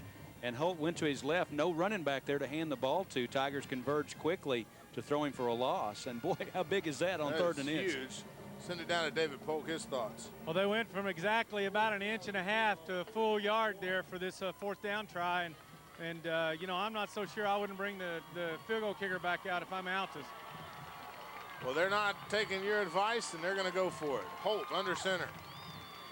And he'll keep it, tries to drive forward, and let's see where they mark the ball. As the line judge looks like he's giving it to him. Looked like second effort. He might have gotten across. And they're going to mark him right at the 15-yard line, and that's in front of the 1st down marker from my vantage point over there.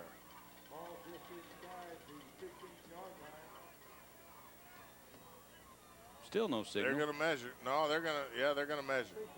It's clearly a 1st down. That's my thoughts, unless that chain guy was a little light. Ardmore looking for a big play here. It's going to be a 1st down from the 15-yard line now, but Ardmore still a chance to turn them back on defense. If Ardmore could just get some kind of play, some kind of defensive stand here, hold them to a field goal, something to wrestle this momentum back away from the guys in Navy. Been a great football game. Both teams staying in it, staying focused, trying to make things happen. Holt. He'll hand off to the first man through. That's going to be number 33, Zach McCaskill. He gets down to the 8-yard line, so it'll be a gain of 6, maybe 7 yards, and it'll be 2nd down and a short 4. course, as you recall, Altus took possession on the Ardmore 40-yard line after the interception by the kicker, Reagan Vaughn, with the interception. They continue to drive. 1:02 left in the third quarter. Holt with a pitch to Nails. Nails gets nailed, but he drags Justin Fields with him about 2 or 3 yards as Fields drove him to the ground, but he's slow getting up. I'm going to tell you, down to the 4. DeArtry Jones must be pretty good if he gets more playing time than Omar Nails, or more carries than Nails. I'm telling you, that young guy, he reminds you a lot of Sproles for Kansas State. The ball on the 4-yard line, 1st and goal to go. Holt under center, wishbone, hands off to the first man through. He second effort, puts it into the end zone. It'll be a touchdown, Bulldogs. And that's going to make things interesting as that ties the ball game at 19. And you just have to credit Altus. They get the turnover, they take it down as championship caliber teams do, and get the points at the end of the drive there. That was a solid 40-yard drive, all on the ground by the Bulldogs. Reagan Vaughn to attempt the extra point. The snap is good. The kick is up. The kick is no good. No good as he missed the extra point. He pushed it to the right, and that's going to keep it tied at 19. You got to love high school football. He hits a 37-yarder and a 47-yarder, misses the extra point. And we're back after this on 95.7 KKAJ.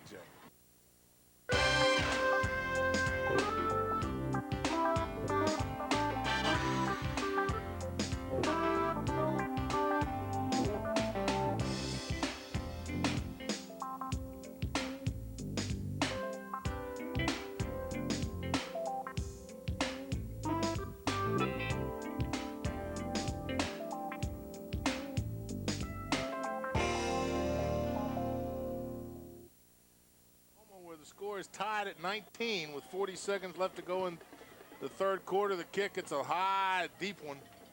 And it's going to be DeJuan Miles back at the 15 to the 20. He loses his footing, or I guess he gets tackled at the 20-yard line. That was Jimmy Colbert, I'm sorry. And that's where it'll be. The Tigers will take over 1st and 10. Wow, what a game. We're all even. Who would have thought 2 missed extra points have made a difference in this ball game now?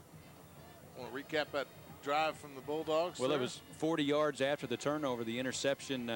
Reagan Vaughn, the kicker, who ends up missing the extra point with the interception to get the ball back for Altus. They drove 40 yards all on the ground and capped it on a 1-yard plunge up the middle.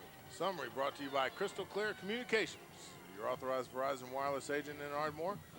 They'll hand off to Colbert over the left side. It's going to be Jimmy Colbert. He gets up to the 22-yard line. It'll be a gain of a couple, and it'll be 2nd down and 8. Crystal Clear Communications located at 808 12th Street Northwest in Ardmore. Stop by and check out all the new phones that are in stock. They've got about 16 new phones here in the last 6 months. Lots of new capabilities and range and differences. So stop by and check it out as the third quarter is going to come to a close, and we're going to stay right here at 19, and the Tigers will just let the clock run out. We'll take a timeout. We'll be back with the 4th and final period as we've got a great ball game going for you. It's 19 all here in Altus. We're back after this on 95.7 KKAJ.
to nothing, or 19 to nothing, 19 all the score.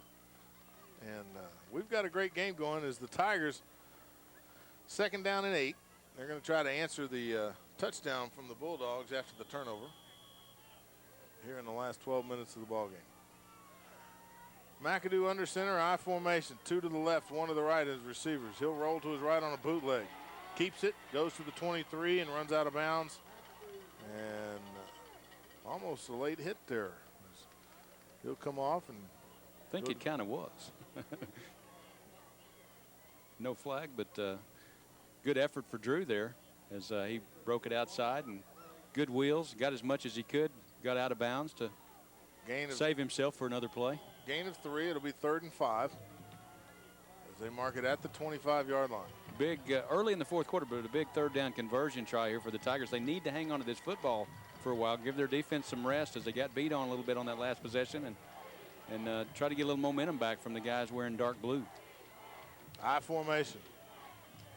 Now McAdoo will call a timeout as he didn't like the defense that was set up. We'll take a timeout. We'll take 30. We'll be back after this on 95.7 KKJ.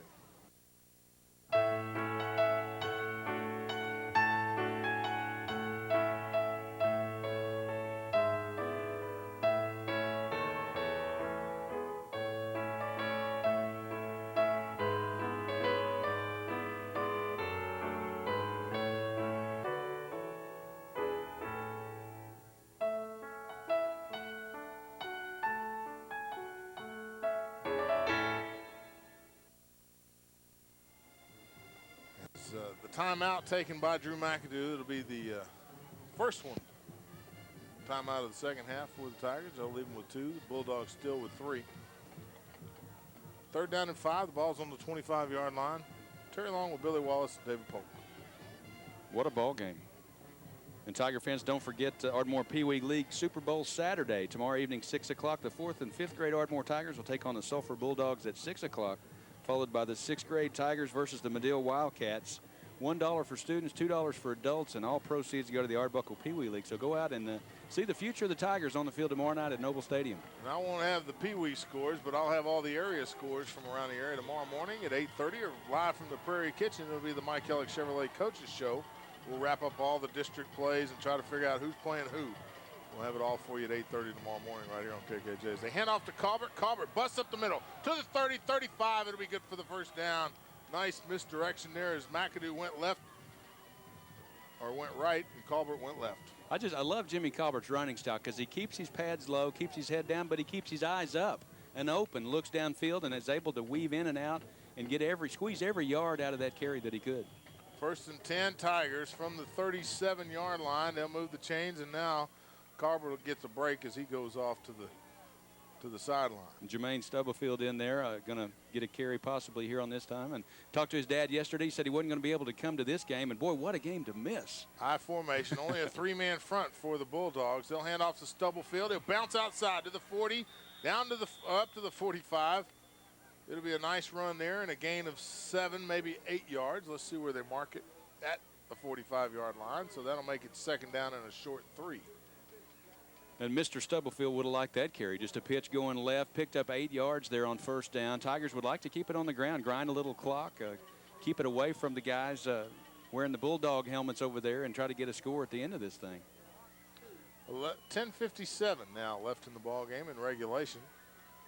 As we're tied at 19. An I formation, 2 receivers out here to the near side, 1 to the left and the far side, and that's Jermaine Gresham. It'll be Justin Day in the slot. McAdoo to Stubblefield on the pitch out to the right. Stubblefield gets up to the 47-yard line before he's brought down there, and a nice hit from Devin Davis defensively. He was also wrapped up by number 10, Bucky Buxton. Jermaine just gives you that feeling like he can score anytime he touches it. If he'd have gotten 1 block outside there, he had the corner. As that pitch, he really had to take the pitch a little bit earlier than Drew wanted him to because defensive end crashed in on Drew, and he had to make the hurried-up pitch to Jermaine Stubblefield for the carry. Well, he got the first down. They'll move the chains, and that's what we're looking for, to keep this drive moving. It's Jermaine Stubblefield, not much play time so far in the game, but as you said, capable of breaking it open at any time. He's kept the Tigers in a couple, helped them out a lot. Colbert has had a great ball game. Don't forget the shovel pass with Stubblefield on the field, always a threat. Dante Moore takes it off the right side, bounces off a tackle, and then he'll get up to the 46-yard line before he's driven to the ground. Nice tackle there, though, by number 57. I believe that's Drew George. That's Drew George, leading tackler for the Bulldogs, but not before a great carry for Dante Moore. And Dante does so much for the Tigers, mostly blocking and on defense, and a rare occasion to carry the football. But that was a nice effort and a nice pickup again on first down for the fullback. Gain of 7, second down and 3 from the 45-yard line. In Altus territory, the Tigers have moved the football from the 20-yard line in their own territory, and they've kept this drive alive. This is with 3 first downs. Stubblefield over the left, gets ankle tackled, though. As he crosses the line of scrimmage, Kelby Fowler with the tackle. They'll mark it at the 42-yard line. So it'll be right at the first down. Let's see if he got it. David Polk, did he get the first down? It is a first. Yes, it is. That's individual effort there, though, as Jermaine Stubblefield got hit about 3 yards deep there by Fowler, but was able to drag him forward to fall across the stripe for the first down and keep the clock moving and the possession alive for the Tigers. David Polk with the button starter and alternator sideline. What's the attitude like now on the sideline over with the Tigers? Picking up just a little bit now. They're starting to see that they can still move the ball and do the things they need to do. So it's fun to watch down here.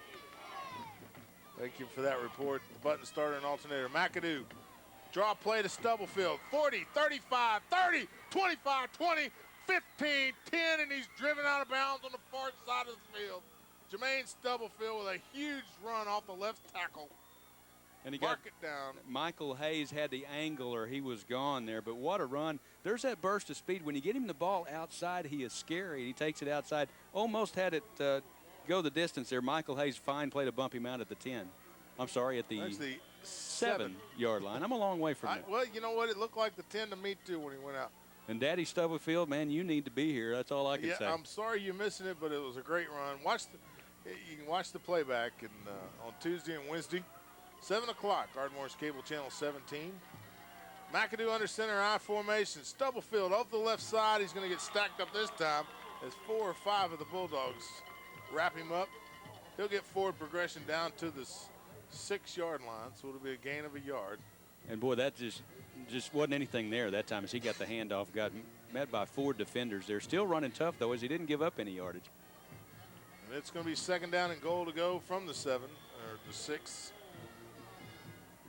I guess they're going to call it the 7 because he hadn't quite made it to the 6 yet, as he just shy of it. And with the snap of this play, should be down around the 8-minute mark in the fourth quarter. Nice drive for the Tigers. Need some points at the end of it. McAdoo under center. 2 receivers to the right. I formation. 1 to the left. He rolls right. He's got pressure. He's going to be brought down deep down at the 20-yard line. Drew McAdoo is not Reagan Vaughn, number 30. Gets in, and that's Kelby Fowler. Chased McAdoo down. He couldn't shake him off. He brings him down deep, and it'll be third down and goal from the 20-yard line. Kelby Fowler, a linebacker, just came in unblocked and just all over that play, trying to roll McAdoo out, let him see the field, make the throw, and somebody missed a block there, and 30 came through untouched and made a big play for the Bulldogs. Stubblefield comes off to the sideline. McAdoo comes back on. 7:15 left in regulation. We're still tied at 19. They'll send Justin Day and Dante Miller to the left, along with Jermaine Gresham in the slot. McAdoo under center. Dante Moore, the lone back. This time, Drew's got protection. He looks to throw, and now he's just there's whistles the or something. Are blowing. Somebody blew the whistles. Now the coaches are wondering what's going on. And Coach Lloyd is upset because they hit the quarterback. They kept playing. And no flag. Drew just absolutely stopped as if there had been a whistle or something, and the Tigers just stood up and stopped. Altus didn't. There's a timeout, Tigers, looks like. And so we'll have to sort this out. David Polk, you're a lot closer over there. Tell us what's going on, David. We just got an official down here that's a little off. What happened is we had a timeout down here on the field. It was called by the linesman, head linesman down here. The referee didn't catch it. And Coach Lloyd was letting him know exactly what he thought about that. And I think really probably it's something he should have done. It was a horrible call by the officials. I'm sorry, because they allowed Drew McAdoo to absolutely get stuck in the backfield when it was a timeout already. Well, all you could see Drew relax and all the Tigers relax, but the Bulldogs didn't as they came in and really hit him hard there. And I guess the positive thing is that it's still going to be 3rd down and goal from the 20-yard line. They didn't lose any additional yardage. The problem is the head linesman on this side of the field had his back totally and completely to the field, giving the coach a timeout while all that was going on out in the middle of the field. Drew really could have gotten hurt there. Well, now we have it. The Ardmore Tigers take a timeout. We'll take 30 seconds, and we'll be back after this on 95.7 KKJ.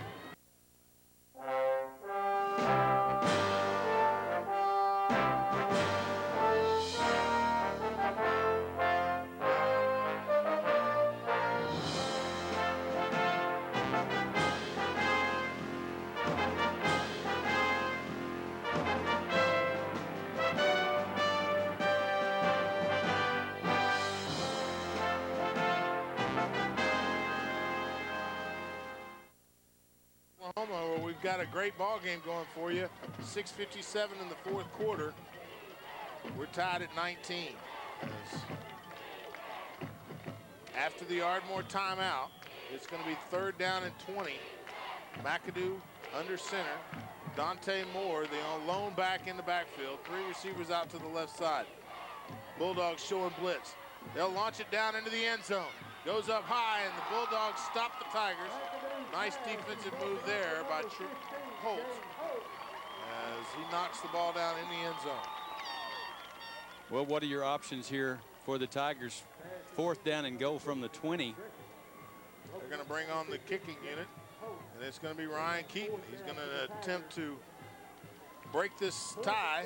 Tigers are going with the wind. They're going north to south. David, tell us about the wind down there. It looks like it's picked up a little bit. Well, the wind is in his face. It is going to be a 37-yard field goal. He does have the leg for it. He just needs to drive through the ball and kick it down the field. Let's see what we got. Ryan Keaton sets it up.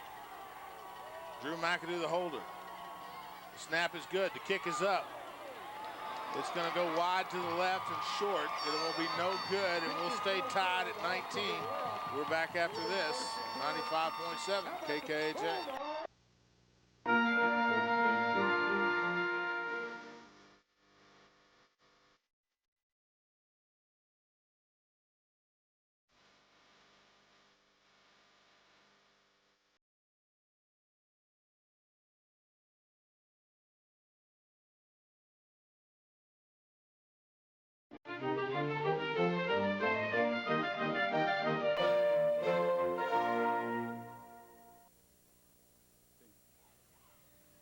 Oh, Phil. Back when you can. Hurry up. Oh. Yeah, they didn't waste no time. You may just have to keep 30s from now on because they're in a hurry or something.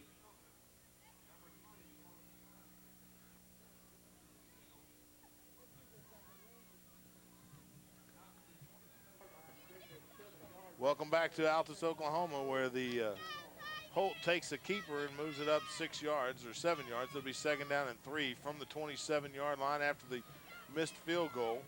Holt takes it, pitch to Nails. Nails off to the 30. He's going to get wrapped up and stacked up. Ellis Knight with a nice tackle along with DeJuan Miles. DeJuan hung on for dear life, had a piece of jersey and hung on.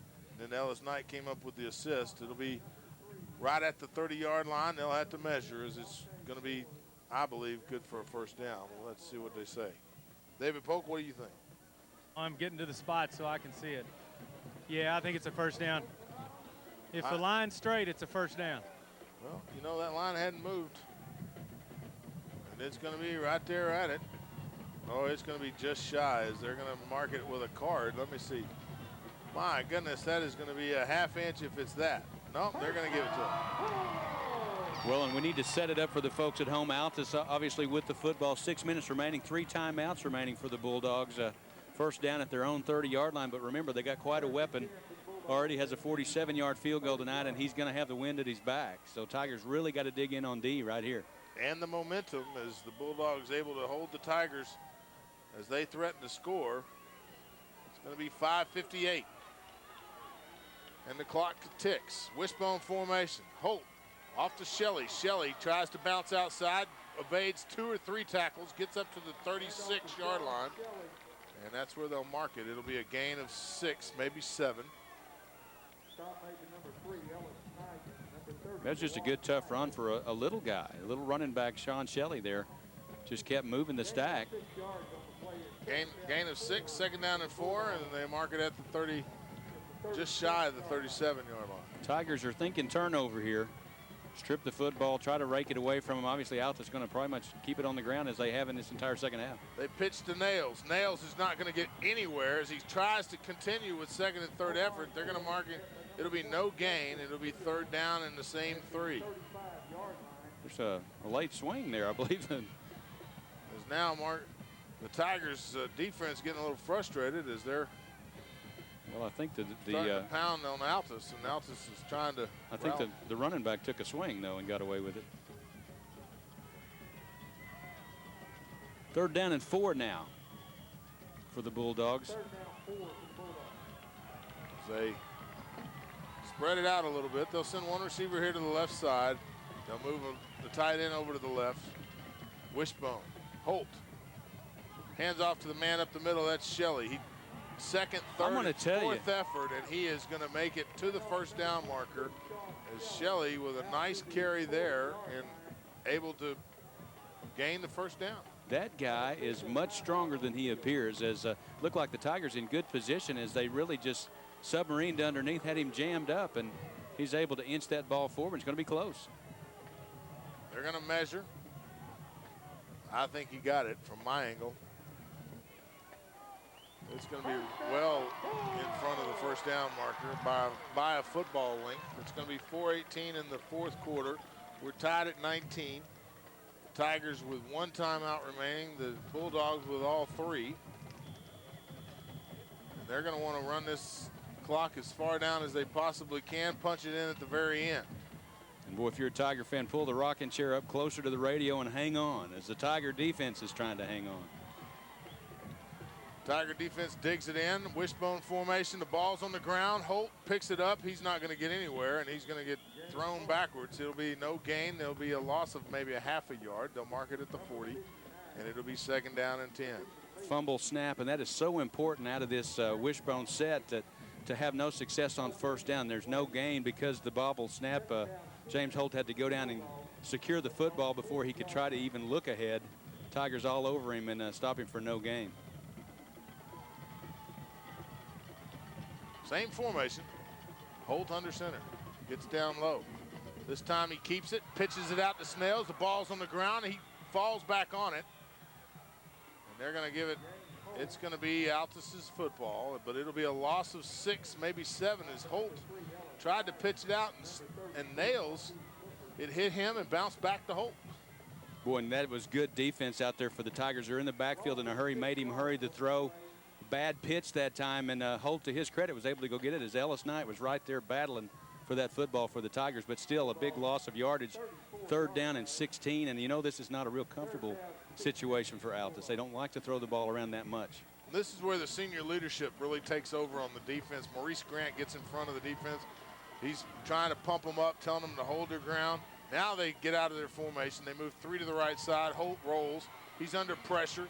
And now he's going to launch it downfield and rake. And the intended receiver, number 12, and it's going to be Ellis Knight with a great stop as Devin Davis tried to catch it at the 45-yard line. Altus fans not happy. They thought it was interference. I say it was good defense. And credit Kevin Andrews for hurrying that throw for Holt, because Holt saw him coming from his right side, had to hurry that throw, had to scramble to his left. So Kevin Andrews doesn't get the sack, but he hurried the throw. Also, Stephen Lee, who had some penetration. But Kevin Andrews, you're right. He got hit. He got penetration, made Holt move. Then he got up, got knocked down, got up again. It's kept after it. 2:32. It'll be 4th down and a long 15. Vaughn to punt. Standing on his 21-yard line. Gets it away. It's a nice kick. Justin Day weighs the fair catch. He'll catch it at the 27-yard line. And that's where the Tigers will take over 1st and 10 with 2:26 left in regulation. We'll keep it right here. Let's send it down to David Polk in this button sideline. His thoughts so far. Boy, I tell you what, it's down to 2:26 left in the 4th quarter. The Tigers certainly have the horses to do what they need to do, and hopefully we'll move down the field and win without overtime. This is exactly the type of game we thought we'd see when we came over this way, made the trip On the way over in the car, we talked about it. This is going to be a great football game as both these teams fighting for home field advantage. The Bulldogs got off to a rough start. Tigers 5-1 in district. Bulldogs 4-2. Trying to make it happen. I formation. 2 receivers out to the left. McAdoo to Stubblefield. He hands off. Stubblefield gets trapped in the backfield. It'll be a loss of 2, and that'll make it 2nd down and 12. That's Kelby Fowler. Again, he has really played well in this second half for the Bulldogs. A loss of 2 yards on 1st down.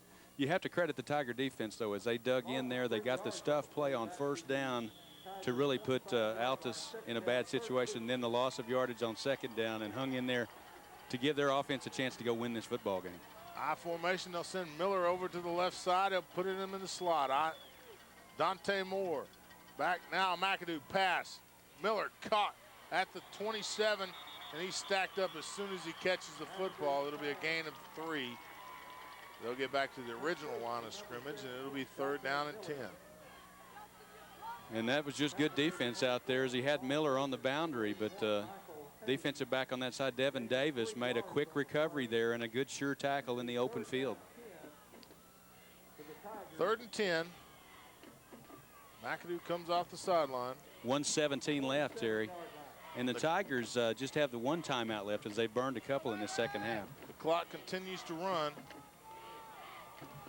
McAdoo moves into the shotgun. Takes the snap, rolls, shuffle past the Stubblefield to the 30, 35, 40. He'll be good for the 1st down, and now the Tigers will take that timeout.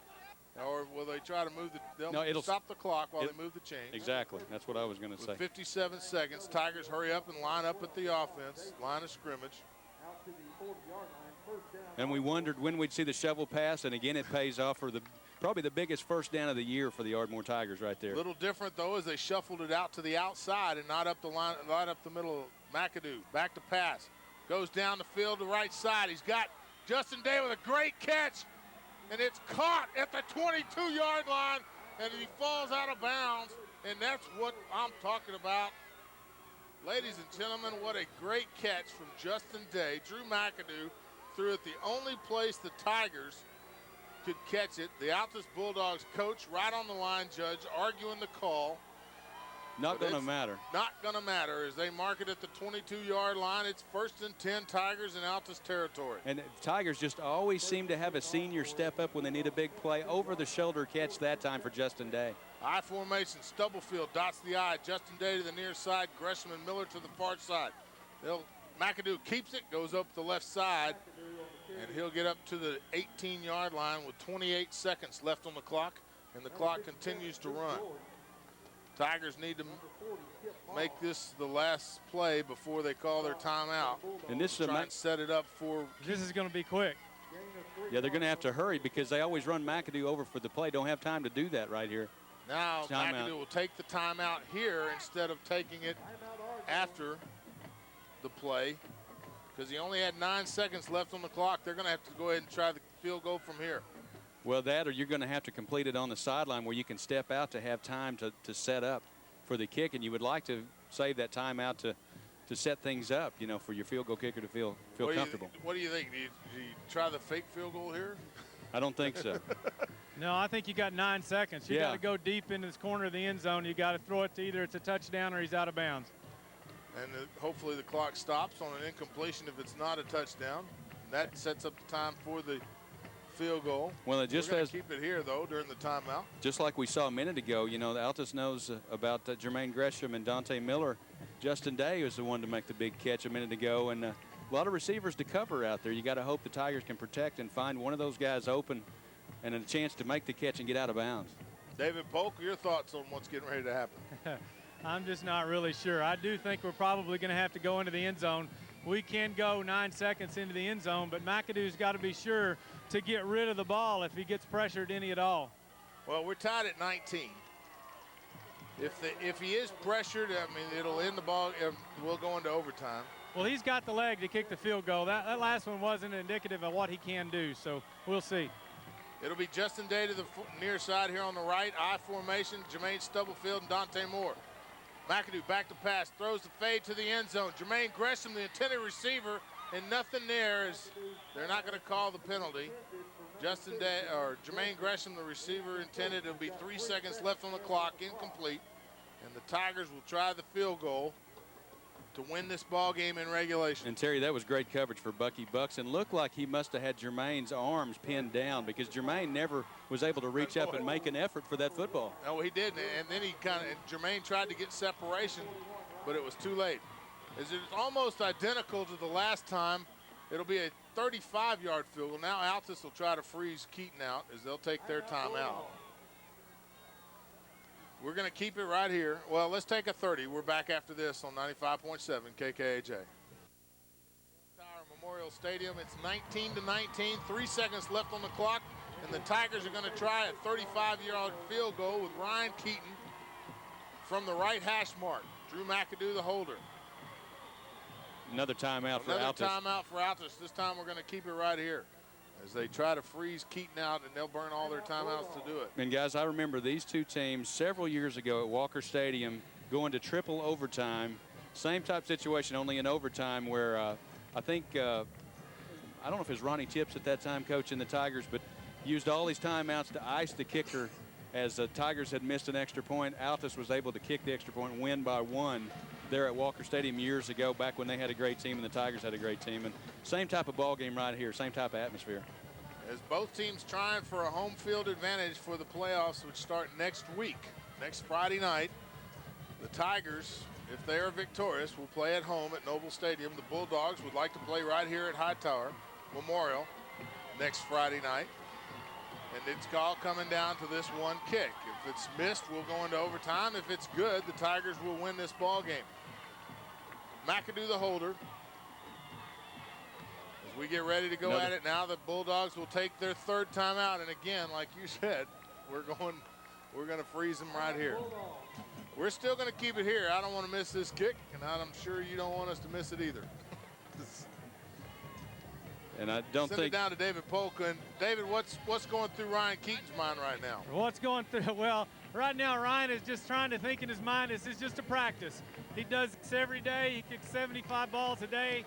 And in his mind, this is just another 37-yard field goal in practice. And as long as he keeps calm like that, he'll drill it. He's got the capability. He's got the leg. It's just we got to execute and put it through now. And that's the father of a kicker right there, telling us what we got to do. Ryan Keaton,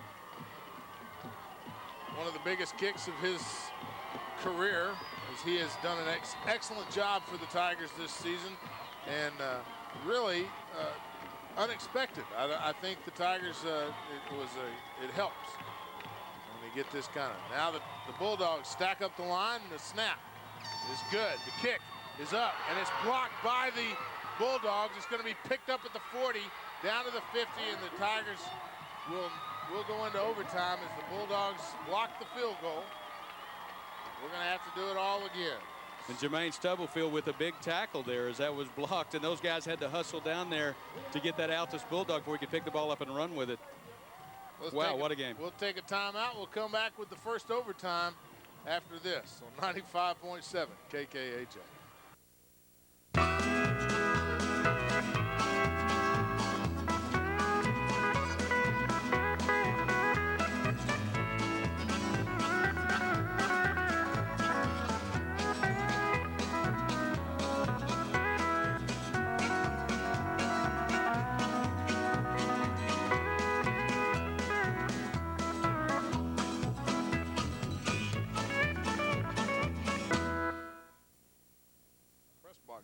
You're safe. But thank you for that, David Polk.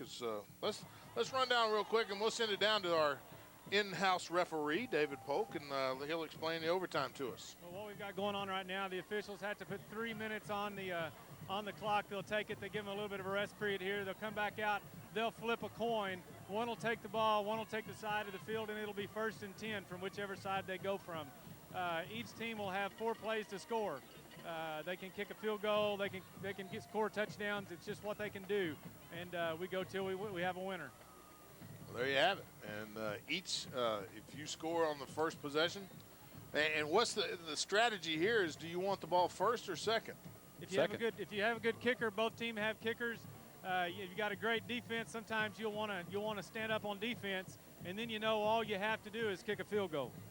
There you go. That's what I would have said. That's the strategy. You want to let the other team go first and see if you can stop them, and then you kind of know where you're at, as you will get a chance no matter what happens. Flip side to that is if you got a great offense, you want to go shove it down their throats to make them have to score a touchdown themselves. So it's really kind of a flip of the coin as to which way you go. And that's going to set up the strategies as the wishbone offense kind of matches right into this type of deal. It's really just going for a touchdown. I'm trying to remember. I've been doing this 9 years. I don't think I've done an overtime game for the Tigers. Wow, long time. Or if there was one, it was a long time ago. Well, you mentioned the triple overtime right here. That was before. That was before my day. That was back in the Denny Mitchell, David Walker days. I've only seen the overtime a couple of times in high school football, and but the ones I've seen, it's always exciting, no matter how it comes out. But we got the ball game we thought we were going to get coming out here at Altus this evening, and it's been a beautiful night for football. It's crisp and cool. The wind is coming out of the south, slowly but surely.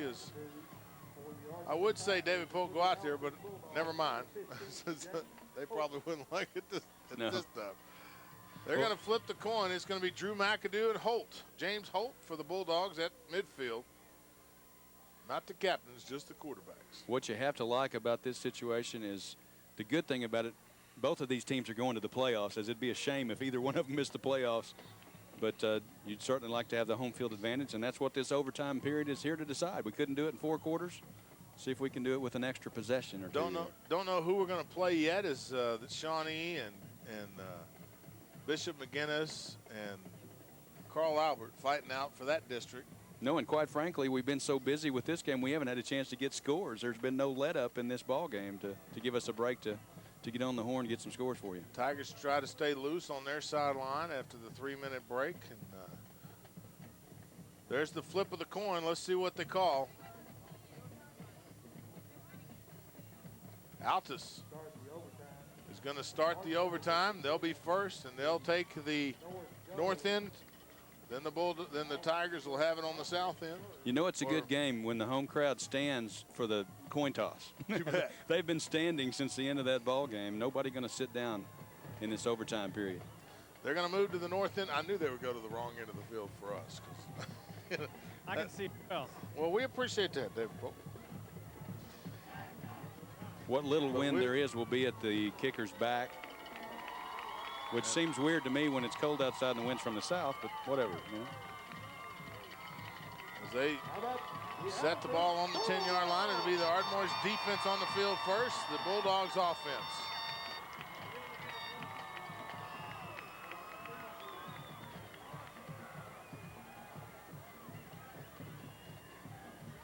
As the Bulldogs won the toss, and they elected to take it first. Maybe the consensus thinking is if you're at home, take the ball. What the heck? Holt will go under center. It'll be the same wishbone formation we've seen all night. They'll pitch to Nails. Nails is going to get stacked up behind the line of scrimmage. It'll be a loss of a yard. And they'll mark it at the 11. And that's a good way to start for the Tigers. DeJuan Miles and Justin Fields nailed Omar Nails in the backfield that time for no gain. No gain on the play, second down and goal for the Bulldogs at the 10. The PA guy agreed with me. Well, there you go. Second play from scrimmage. Holt takes the snap, hands off to Shelley. Shelley tries to go over the right side, does get down about 3, maybe 4 yards. They'll mark him at the 7-yard line, and it'll be 3rd down and goal from the 7. Good defense up front. Tigers really fighting through a couple of blocks there. And Shelley has proven to be tough to tackle, but that time a good, sure tackle made on defense. Holt comes out from the sideline. Calls the play.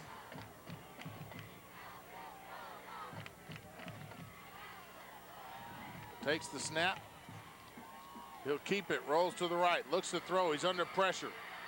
Tries to get out there, gets away from one. Justin Fields, now he's coming back. He's all the way back at the 30-yard line, still looking, throws deep in the end zone, and it gets knocked down by the Tigers. It was Devin Davis, the intended receiver, but Holt just running all over the place. Holy cow, that guy made a heck of an athletic play at quarterback there as he scrambled over 2/3 of the field and had a chance to throw that ball up there to his receiver in the end zone. And folks, you got to watch this replay Tuesday and Wednesday night. Every play is such an exciting play. And Kevin Andrews started it all and flushed him out, and it made him turn around and made him lose what was going on because he was under the pressure. Now Reagan Vaughn's going to attempt the field goal. It'll be a 24-yard field goal. High snap. He gets the kick up. It's going to be good, barely. And that's going to be the first field goal. Now the Tigers will get a chance to respond. 22-19, the score right now, as they set it up for the Tigers offense. We'll be back after this on 95.7 KKJ.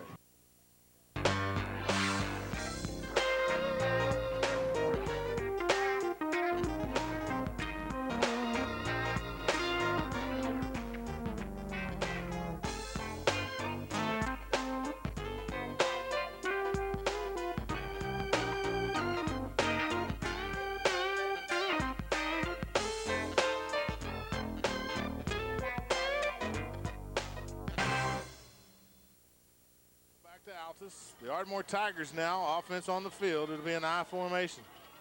They'll keep everybody in tight, but Jermaine Gresham, he's out to the far left. Colbert over the left side, gets down to the 7, down to the 6. And they're gonna, man, what a bad spot, is they're gonna mark him all the way back at the 8-yard line. It'll be 2nd and goal from the 8. Good run defense, though. Devin Davis up in there in a hurry to lay a lick on Jimmy Colbert. Jimmy got that low center of gravity, but Devin Davis got down low enough on him to knock him off balance. Both crowds getting into it. They gave him 1 yard. Everybody on their feet. Holy cow. McAdoo under center. It's going to be Dante Moore and Jimmy Colbert in the I formation. McAdoo rolls to his right. He's under pressure. Throws it in the end zone. Oh. Gresham, the intended receiver. He throws it over his head. It was out of his reach. And that's going to be 3rd down. He had Jermaine open. The ball just thrown behind him as a defender. I think it was Devin Davis back there in coverage. Got across late. Jermaine was there, but the ball was thrown back behind him. David Polk, your thoughts? He just was there, just a little behind him. You're absolutely, that's exactly what That's we what saw. it was. And you're right, he was there. McAdoo under pressure as he was rolling to his right side to get out in the open, but he was flushed a little bit. Didn't have time to set and throw.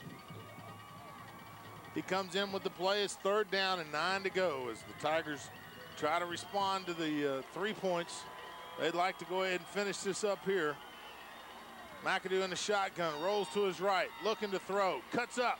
He's at the 10, 5, and he's going to get stacked up there down to the 4-yard line, and that's where the Tigers will be. And you have to decide as a coach here, do you go for the win or do you go for the tie?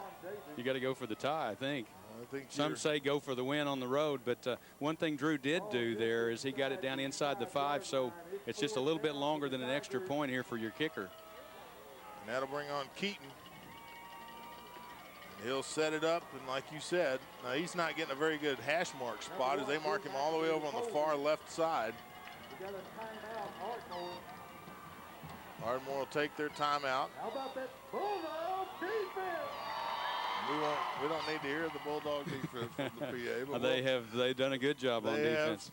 I tell you what, you hate to see either one of these teams lose this ball game, but Tigers with a chance, you know, with a short field goal, it's going to tee it up. Looks like they marked the ball right at the 5-yard line, or pretty close to the 5. David's over there. We're going to jump over there. David Polk, where's the ball at? It is a ball length inside the 5-yard line on this far side hash. So it's going to be right on the right side hash mark. Wind at his back, what wind there is. And Ryan Keaton will attempt to kick the field goal to tie this ball game at 22. They get the referees and umpires in place. McAdoo will be the holder. Timeout. Altus is signaling for timeout. Timeout, They're not going to see it. Altus. They're not going to see it. The kick is up. And it is good, and that's going to tie it up at 22. And Altus was calling for a timeout, and the official never looked this way. Never saw it. The line judge never saw it. But that's all right. 22 all. We're going to set it up and do it all over again on the other end of the field.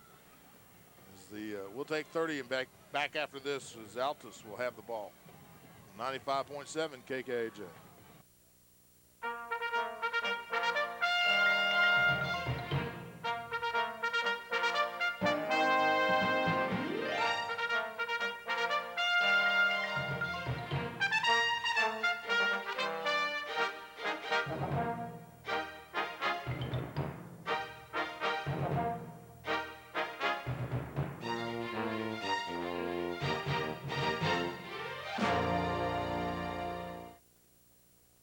About a minute before the second overtime takes place. It's 22-22.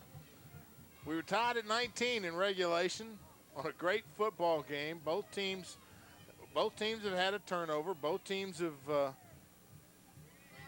made some mistakes, but both teams' defenses have held when they need to, and both teams' offenses have produced when they needed to. And Ryan Keaton produced under a lot of pressure with some penetration in his face, but was able to split the uprights there. And Altus coaches were wanting a timeout and didn't get it called there. Boy, what kind of effort is that to come out there under that kind of duress and be able to drill that field goal to keep your team alive? The summary brought to you by Crystal Clear Communications, your authorized Verizon wireless agent. Crystal Clear, 808 12th Street Northwest in Ardmore. Stop by and check out all the new phones they have in stock, and we'll check it all out. Also, we want to remind everybody, starting tomorrow, we need you to, if you want to salute your veteran, if you have a veteran in your family or in your family's history that you'd like the KKJ to salute, we'd appreciate it. You can fax us the veteran's information on just a regular piece of paper, 226-0464. Drop by the station anytime next week before Thursday or Wednesday, the 11th of November, which is Veterans Day. And KKJ will be glad that we're going to have a salute brought to you by Valero Refinery. And we appreciate their help. As this time, it'll be the Tigers with the offense first, and they'll take the same end of the end zone. And you don't like that because you can't see that. Well, but you know what? I've made an effort to see it. Let's send it down to David Polk. His thoughts before the overtime starts. Well, it's just a swap of the fields again, same end of the field, but we get to go first, and I really think the guys will do what they need to do. We were real close to scoring that last time in the end zone. I think we'll get there this time. All right, here we go. This time the Tigers will go first, which is a little different. Put the pressure on the other team. You want to score and hopefully score a touchdown. Like you said, put it on them. Give your defense some thing as the Tigers taking their time coming out after the 2 minutes. Overtime's always exciting. That means it's been a great ball game as both teams are tied, and that's exactly what we've had. And Tigers definitely taking their time as there they come out on the field. This is just Coach Lloyd saying he can. Gene Cormier trying to get the Ardmore fan faithful into the ball game, which I don't think that's hard to do right now, as everybody in the stadium is on their feet. Jermaine Gresham's going to come over here to the near side. You got Justin Day and Dante Miller to the far side and in the slot. Shotgun formation, flanked on either side by the backs is Drew McAdoo. McAdoo under pressure, throws to the right side, and it's going to be caught at the 1 yard line or 2 yard line. David Polk, where's he at? Woo, he's at the 1 yard line, just about 6 inches outside the 1 yard line. Great catch there by Justin Day. And that's a second wonderful catch he's made in this second half, and none bigger than that one. I wasn't sure if he had his feet in bounds, but the official right on the spot there as he's right on the sideline. Tigers in good position now. To make the call, Tigers now on the 1 yard line, 2nd down and goal to go. Here in the second overtime, it's 22 all. McAdoo comes under center. He's got an I formation with Marquise Booker and Dwan Miles. Dwan Miles, second effort, third effort. And now there's the referee saying touchdown on the right side, and we'll take that. Touchdown Tigers. That's what I'm talking about, and that's how you play this ball game. That was the big package there. Marquise Booker and then also DeJuan Miles lined up as the eye back, and that was just a handoff to Miles, put his head and shoulders down and drove forward and had to wait forever to get that touchdown signal. Well, and the scoreboard is yet to put it up on the board as they never saw the touchdown, I guess, but now they give it to him. 28-22, Ryan Keaton in to kick the extra point. There's the snap. The kick is down, the kick is up. Or the snap is down and the kick is good. So the Tigers now 29-22 over the Altus Bulldogs. And now the Bulldogs will have their shot to try and get it in the end zone. Wow. They'll have 4 plays. How did these mamas and daddies stand it over there? I don't have any kids out there on the field, and I'm nervous there as Ryan Keaton lines up because every point is so important. And, again, a pretty good rush up the middle that time, but just stood in there strong as a senior and drilled that also important extra point. David Polk, what's the sideline like now? It's a lot more fun than it was after they kicked the field goal to go up. A lot of electricity down here. What a great football game, and nobody should ask for their money back on this one. This is 29-22 in double overtime. Tigers lead. The Bulldogs have it first and goal from the 10-yard line. They'll line up in the wishbone formation. They got one receiver out to the left side. Holt under center. Long snap count. Tries to draw the Tigers off. Can't get it done. He'll keep Busted it on play. a little delay. It's busted. He'll roll to the outside, though. 10. The Tiger defense closes quickly, but the damage was done as Holt moved it down to the 3-yard line, almost down to the 1, I guess. Let's see, David Polk, where are they marking that? It's right at the 2-yard line, and that was on a busted play. Yeah, it was. He turned around to make the handoff. Looked like to the fullback, nobody there. And that guy has some ability. James Holt just makes something out of nothing, takes it and runs it wide left. Tigers took a second or two to collapse on him, and now they're knocking on the door. It'll be Holt under center. Wishbone formation. Handoff to Nails. He jumps over the pile and gets into the end zone. And now the Bulldogs, all they need to do is kick the extra point to tie it up, or they can go for 2, try to get the victory here at home. Boy, heavyweight fight. We've said it all night. These teams just really haven't added, and even the, busted plays end up being good plays sometimes if you have the right playmakers. And that time, Altus quarterback is responsible for that possession and the success on that possession for the Bulldogs. Tigers take a timeout. We'll take one as well. We're back in 30 after this on 95.7 KKAJ. Wallace and David Polk, as we've got what has been an up and down ball game, and right now the Tigers up 29-28. But the Bulldogs will try to kick an extra point. Keep in mind, they missed an extra point earlier, pushed it wide right.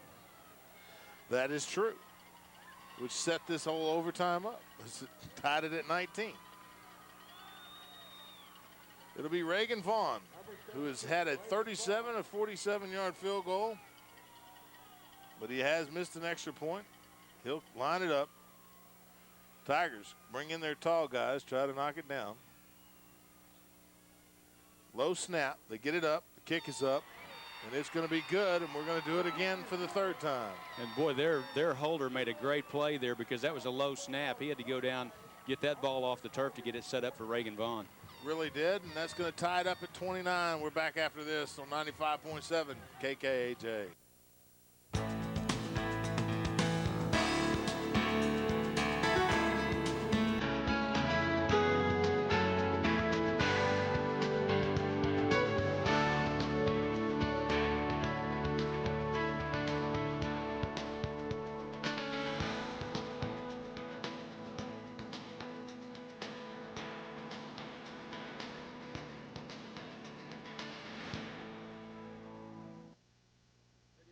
Along with Billy Wallace. We're in the 3rd overtime.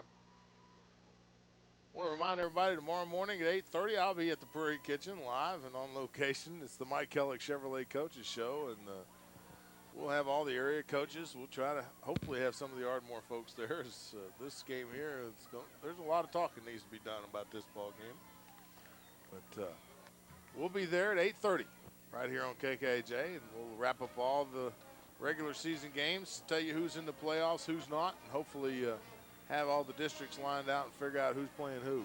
Boy, yeah, all football Saturday. Listen to the coach's show. Watch the Sooners take care of A&M Aggies. Watch the OSU Cowboys take care of the Texas Longhorns. And then come out and watch the 5th and 6th grade Ardmore Tigers take care of business There out you at go. Noble Stadium tomorrow night at 6 o'clock. We ended up at 19, tied at, it's been pretty much an even ball game. You think? I think so. Triple overtime? You think it might be close? But really, the Altus Bulldogs ran 50 plays, 235 yards. The Tigers only ran 28 plays for 150 yards of total offense during the ball game, during regulation. So, but they both ended up with 19, and that's all that matters. Is this time we're going to line it up and do it again. This time the Bulldogs will have the ball first. Well, we played 4 quarters and a couple of possessions extra for each team, and we still hadn't decided anything. Other than this is a great football game. That these are 2 good football teams, and you hate that either one of them have to lose. No. I don't hate that one of them have to lose. Okay, David Polk, there you go. Well, you know, I understand that, and I would love that. I hope the Tigers. We want that home game. We want that home field advantage. We don't want to travel next week. It's a lot more fun to play at Noble Stadium. And here we go. And here we go. 1st and 10, or 1st and goal from the 10. Holt pitches out to Nails. Nails, Joe's around the outside. He's in the end zone on the first play from scrimmage. And that's going to make it 35-29 after the first play. And boy, the Bulldogs make it look oh so easy there. Just a quick pitch going left, and got the block made at the corner, and just a race to the goal line, and the Bulldogs come out ahead in that race. 1 play, 1 score. Omar Nails, who, like you said, looks a lot like Sproles from K-State. And that guy had some leg cramps in the 3rd quarter. He's hung in there pretty good, hasn't he? And hadn't been their main ball carrier most of the season. So high snap. Reagan Vaughn gets the kick up, though.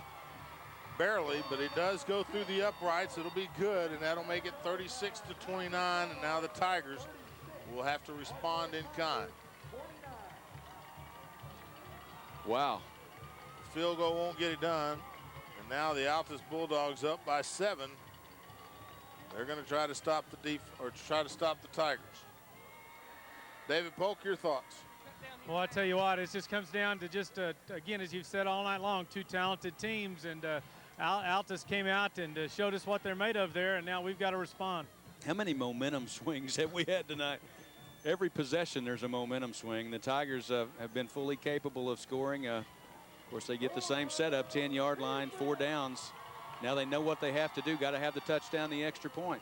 Both teams with a lot of heart, showing that they've got the fight for 4 quarters and 3 overtimes. Backfield, you got Marquise Booker and Jermaine Stubblefield at your eye back. 2 receivers to the right. That's going to be Justin Day and Dante Miller. Jermaine Gresham's over here to the left side by himself. McAdoo back to pass. He throws to Gresham. Gresham at the 5. Touchdown. He'll just go into the end zone. Untouched. Touchdown, Tigers. Now That's how you do it. Now the pressure again on Ryan Keaton to hit this extra point. Tigers go over to the sideline. There's a point where the coach will look at the team and say, do you want to go for 2? I don't know. David Polk, your thoughts on that play? They're going to really look at it close. You know, I could see him maybe going with a hard count up here or something just to see if maybe they could get a little closer. But golly, Jermaine was just wide open down there. I'm not so sure you couldn't do that again. Well, when you got him out there one-on-one and he's, got a cushion against him, he had about a 5-yard cushion. One guy's not going to keep him from scoring when he makes that reception at the 2-yard line. So. He's had that cushion all night long, and the defensive back over there, I'm not sure he realizes he can't do that if they line up on the 3 for this play.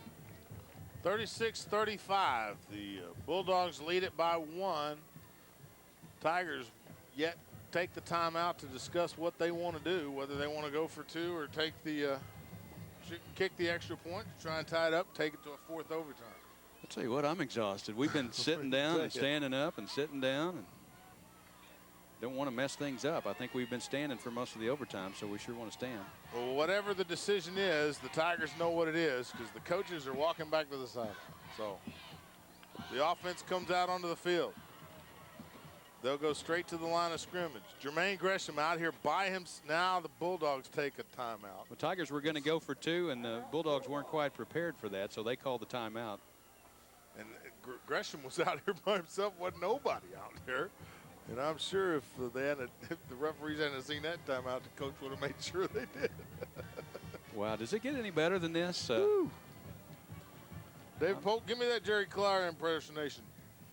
Do what? Give me that Jerry Clower impersonation you did earlier. Oh, gee, I'm just telling you, this is just way too much fun down here. I tell you, you could really see him do something, and now Ryan Keaton has decided to come out, and looks like they're going to kick here. All right. Now that they've thrown the Bulldogs into a flurry of decisions. Well, it doesn't mean there's going to kick. He's going to kick just because he's out there, but Keaton is on the field. But you know what? If you get them thinking 2-point conversion, or they spread them out a little bit, takes a little.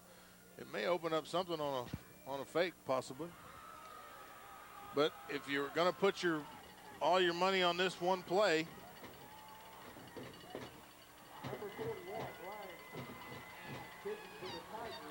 It'll be McAdoo the holder, Ryan Keaton to attempt the extra point. And now we've got timeout. Altus. How'd they get 2? They didn't use their last one in the last overtime. They carry. Okay. Who knew? So we're going to hang on again. Hurry up and wait. We'll take a quick 30. Back after this with the kick. 95.7 KKJ. Oh!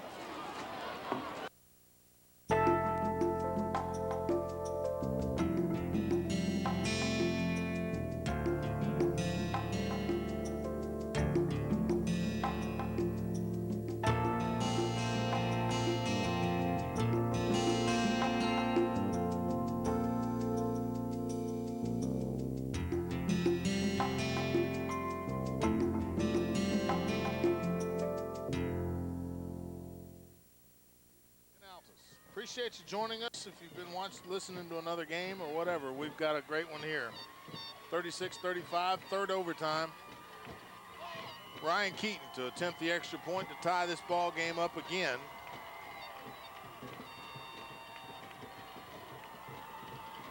There's the snap. The ball is down. The kick is up. And the kick is good. And we're tied and we're going to 4. Oh, these moms sitting in front of me really disgusted with that. They thought it was no good, but that one was strong and true, right through the middle. It was clearly good. Oh, yeah, that was 36 all. We're tied it up again, and we're going to do it one more time. We're back after this on 95.7 KKJ.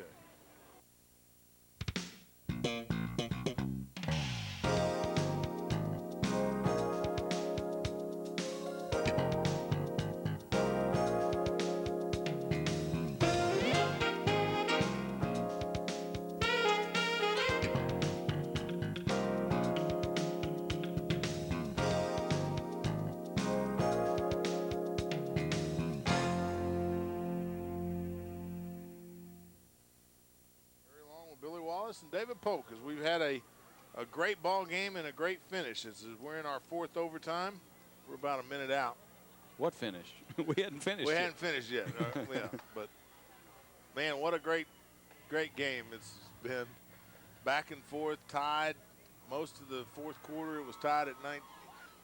Each team has had one turnover and capitalized, and it's just been a great ball game, defensively and offensively. Both teams try to stay loose here in the overtime as the night air is chilled a little bit. The wind looks like it's picking up. David Polk, tell us what's going on down on the field.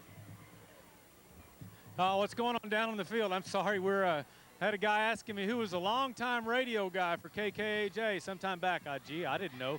The guys are just ready. They want to get it on with. You know, Gene Cromier is going to go out here to the center of the field this time. It's going to bring us a little different luck, I think. Oh, they won't let Gene come now. Don't need him. Doesn't have his helmet, I guess. Neither one of them had their helmet. Yeah. Now they're going to make Gene stand back. Drew McAdoo out at the center of the field. Here comes the Bulldogs from Altus as they're huddled up on their side of the field down. And we're tied at 36. This will be the 4th overtime period. And I hope Bill Allen brought the extra long tape tonight. I have to agree. You know, we have to have the overtime in a. Don't forget the replay Tuesday and Wednesday nights. Varsity Sports Network brings you the replay each and every Tuesday night at 7 o'clock on Channel 17.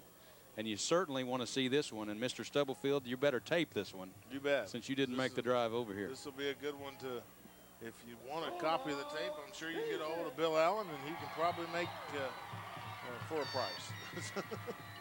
But they may show this on ESPN Classic. That's what I'm talking about. The Bulldogs' defense is out on the field. The Tigers' offense will have the ball first. It'll be 1st and goal from the 10. They're in the 4th overtime. We're waiting on the Tigers to come out.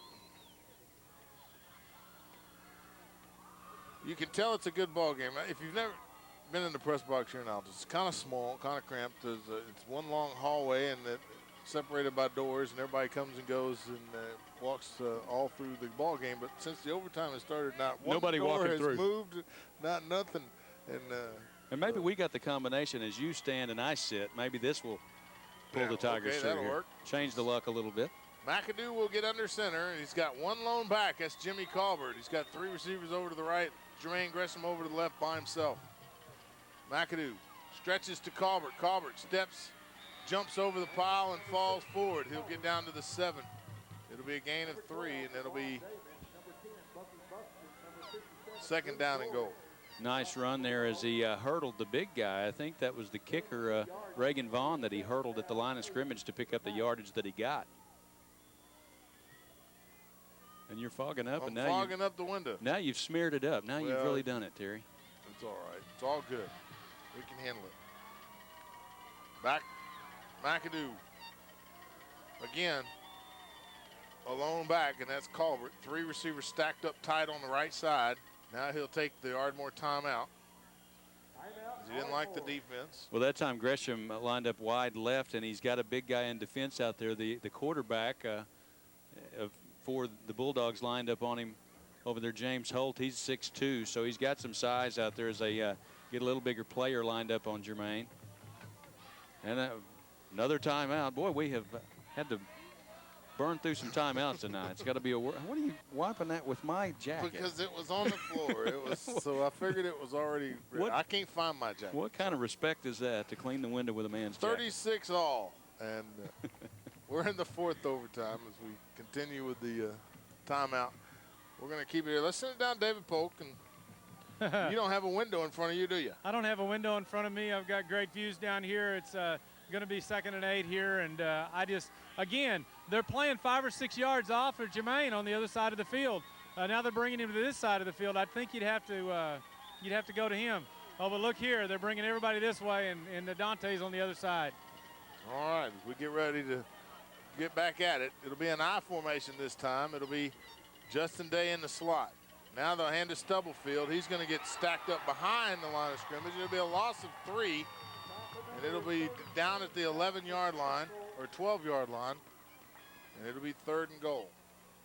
Well, he lined up all the wide receivers to the left side, tried to run back to the short side of the field there, and that was just good defense for the Bulldogs as Stubblefield took the handoff and just really had nowhere to go with it.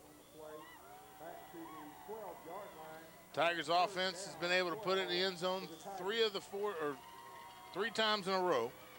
This will be the 4th overtime. Timeout. Altus is being signaled by the referee, now recognized by the press box. We'll take one as well. We're back after this on 95.7 KKJ.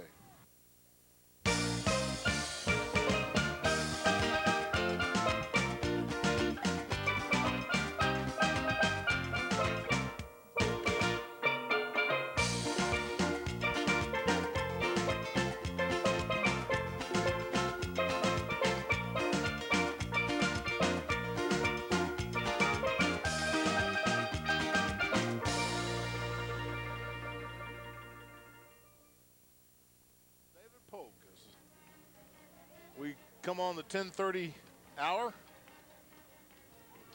Hey, do I get paid overtime? You do not, sir. But thanks for asking.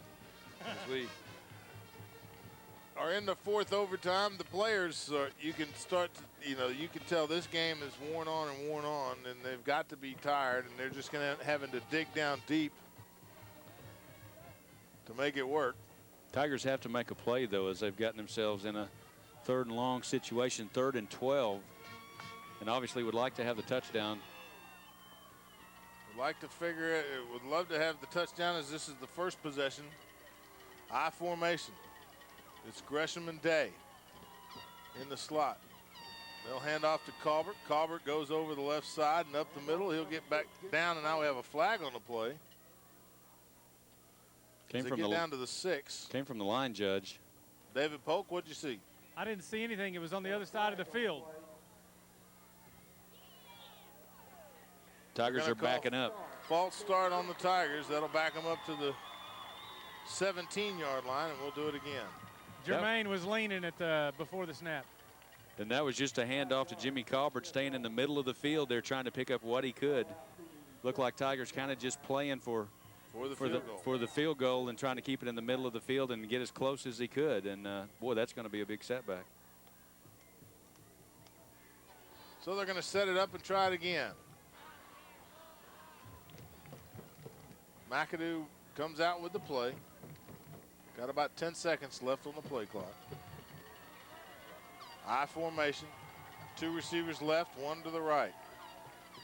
McAdoo back to pass, rolls left, throws into the flat, and it's incomplete as it goes through Dante Miller's hands. So the Tigers will have to try the field goal, and it'll be a long one from about the 27-yard line. Boy, had him and hit him in the hands. Dante just not able to pull that one in. He was on the move, and they certainly can't fault that young man. He's made plenty of big catches for the Tigers all season.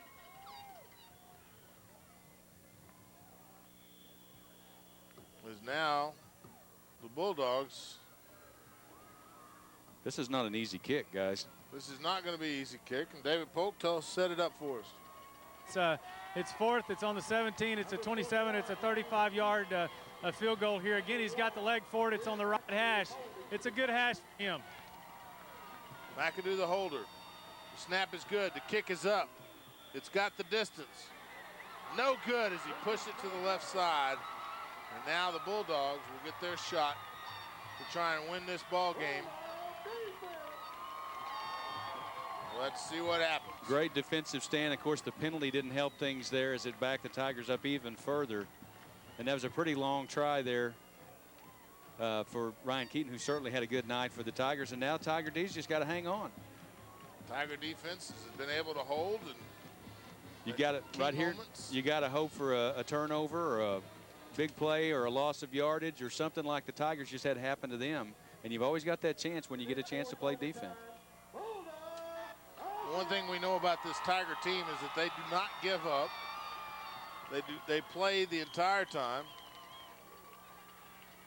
And it's going to be Holt under center. Wishbone formation. They switch to the right side, the tight end. Now Holt on a keeper. Rolls to the left side, gets it to Nails. Nails gets down to the 4-yard line. It'll be a gain of 6. And it'll be 2nd down and goal from the 4. And all they got to do is punch it in and the ball game's over. The toss sweep going to the left side, running behind the big lineman, 6'3", 230, Austin Leverett. Big guy out there, and they like to run that toss sweep. Good blocking left side, and a big pickup on 1st down for him. So they get set up. Holt under center. Hand off to Nails. Nails jumps the pile, and he's in the end zone. Touchdown, Bulldogs. Well, that's the guy we talked about all night long as he just got high in the air, lunged into the end zone. You have to credit both these teams, and you have to credit the Bulldogs. Their defensive stand, the Tigers' last possession, gets them to win, and they get the home field advantage. But, wow, what a classic ball game. What a great, great ball game as both teams now come out and congratulate each other and show the respect as they're due. It's a very competitive ball game. It went down to the very, very end. 4 overtimes. The Tigers unable to get anything in. The Bulldogs did makes the final score 42-36. And the Bulldogs win. They'll have home field advantage. The Tigers will take third place in the district. The Bulldogs take second, as they are tied now at a record of 5-2. And without us winning this ball game, they win the home field advantage. So we'll be on the road. Take one quick timeout. We'll try to come back and see if Coach Lloyd wants to talk to us. If not, we'll get out of here. And we'll be back with the final game statistics after this on 95.7 KKJ.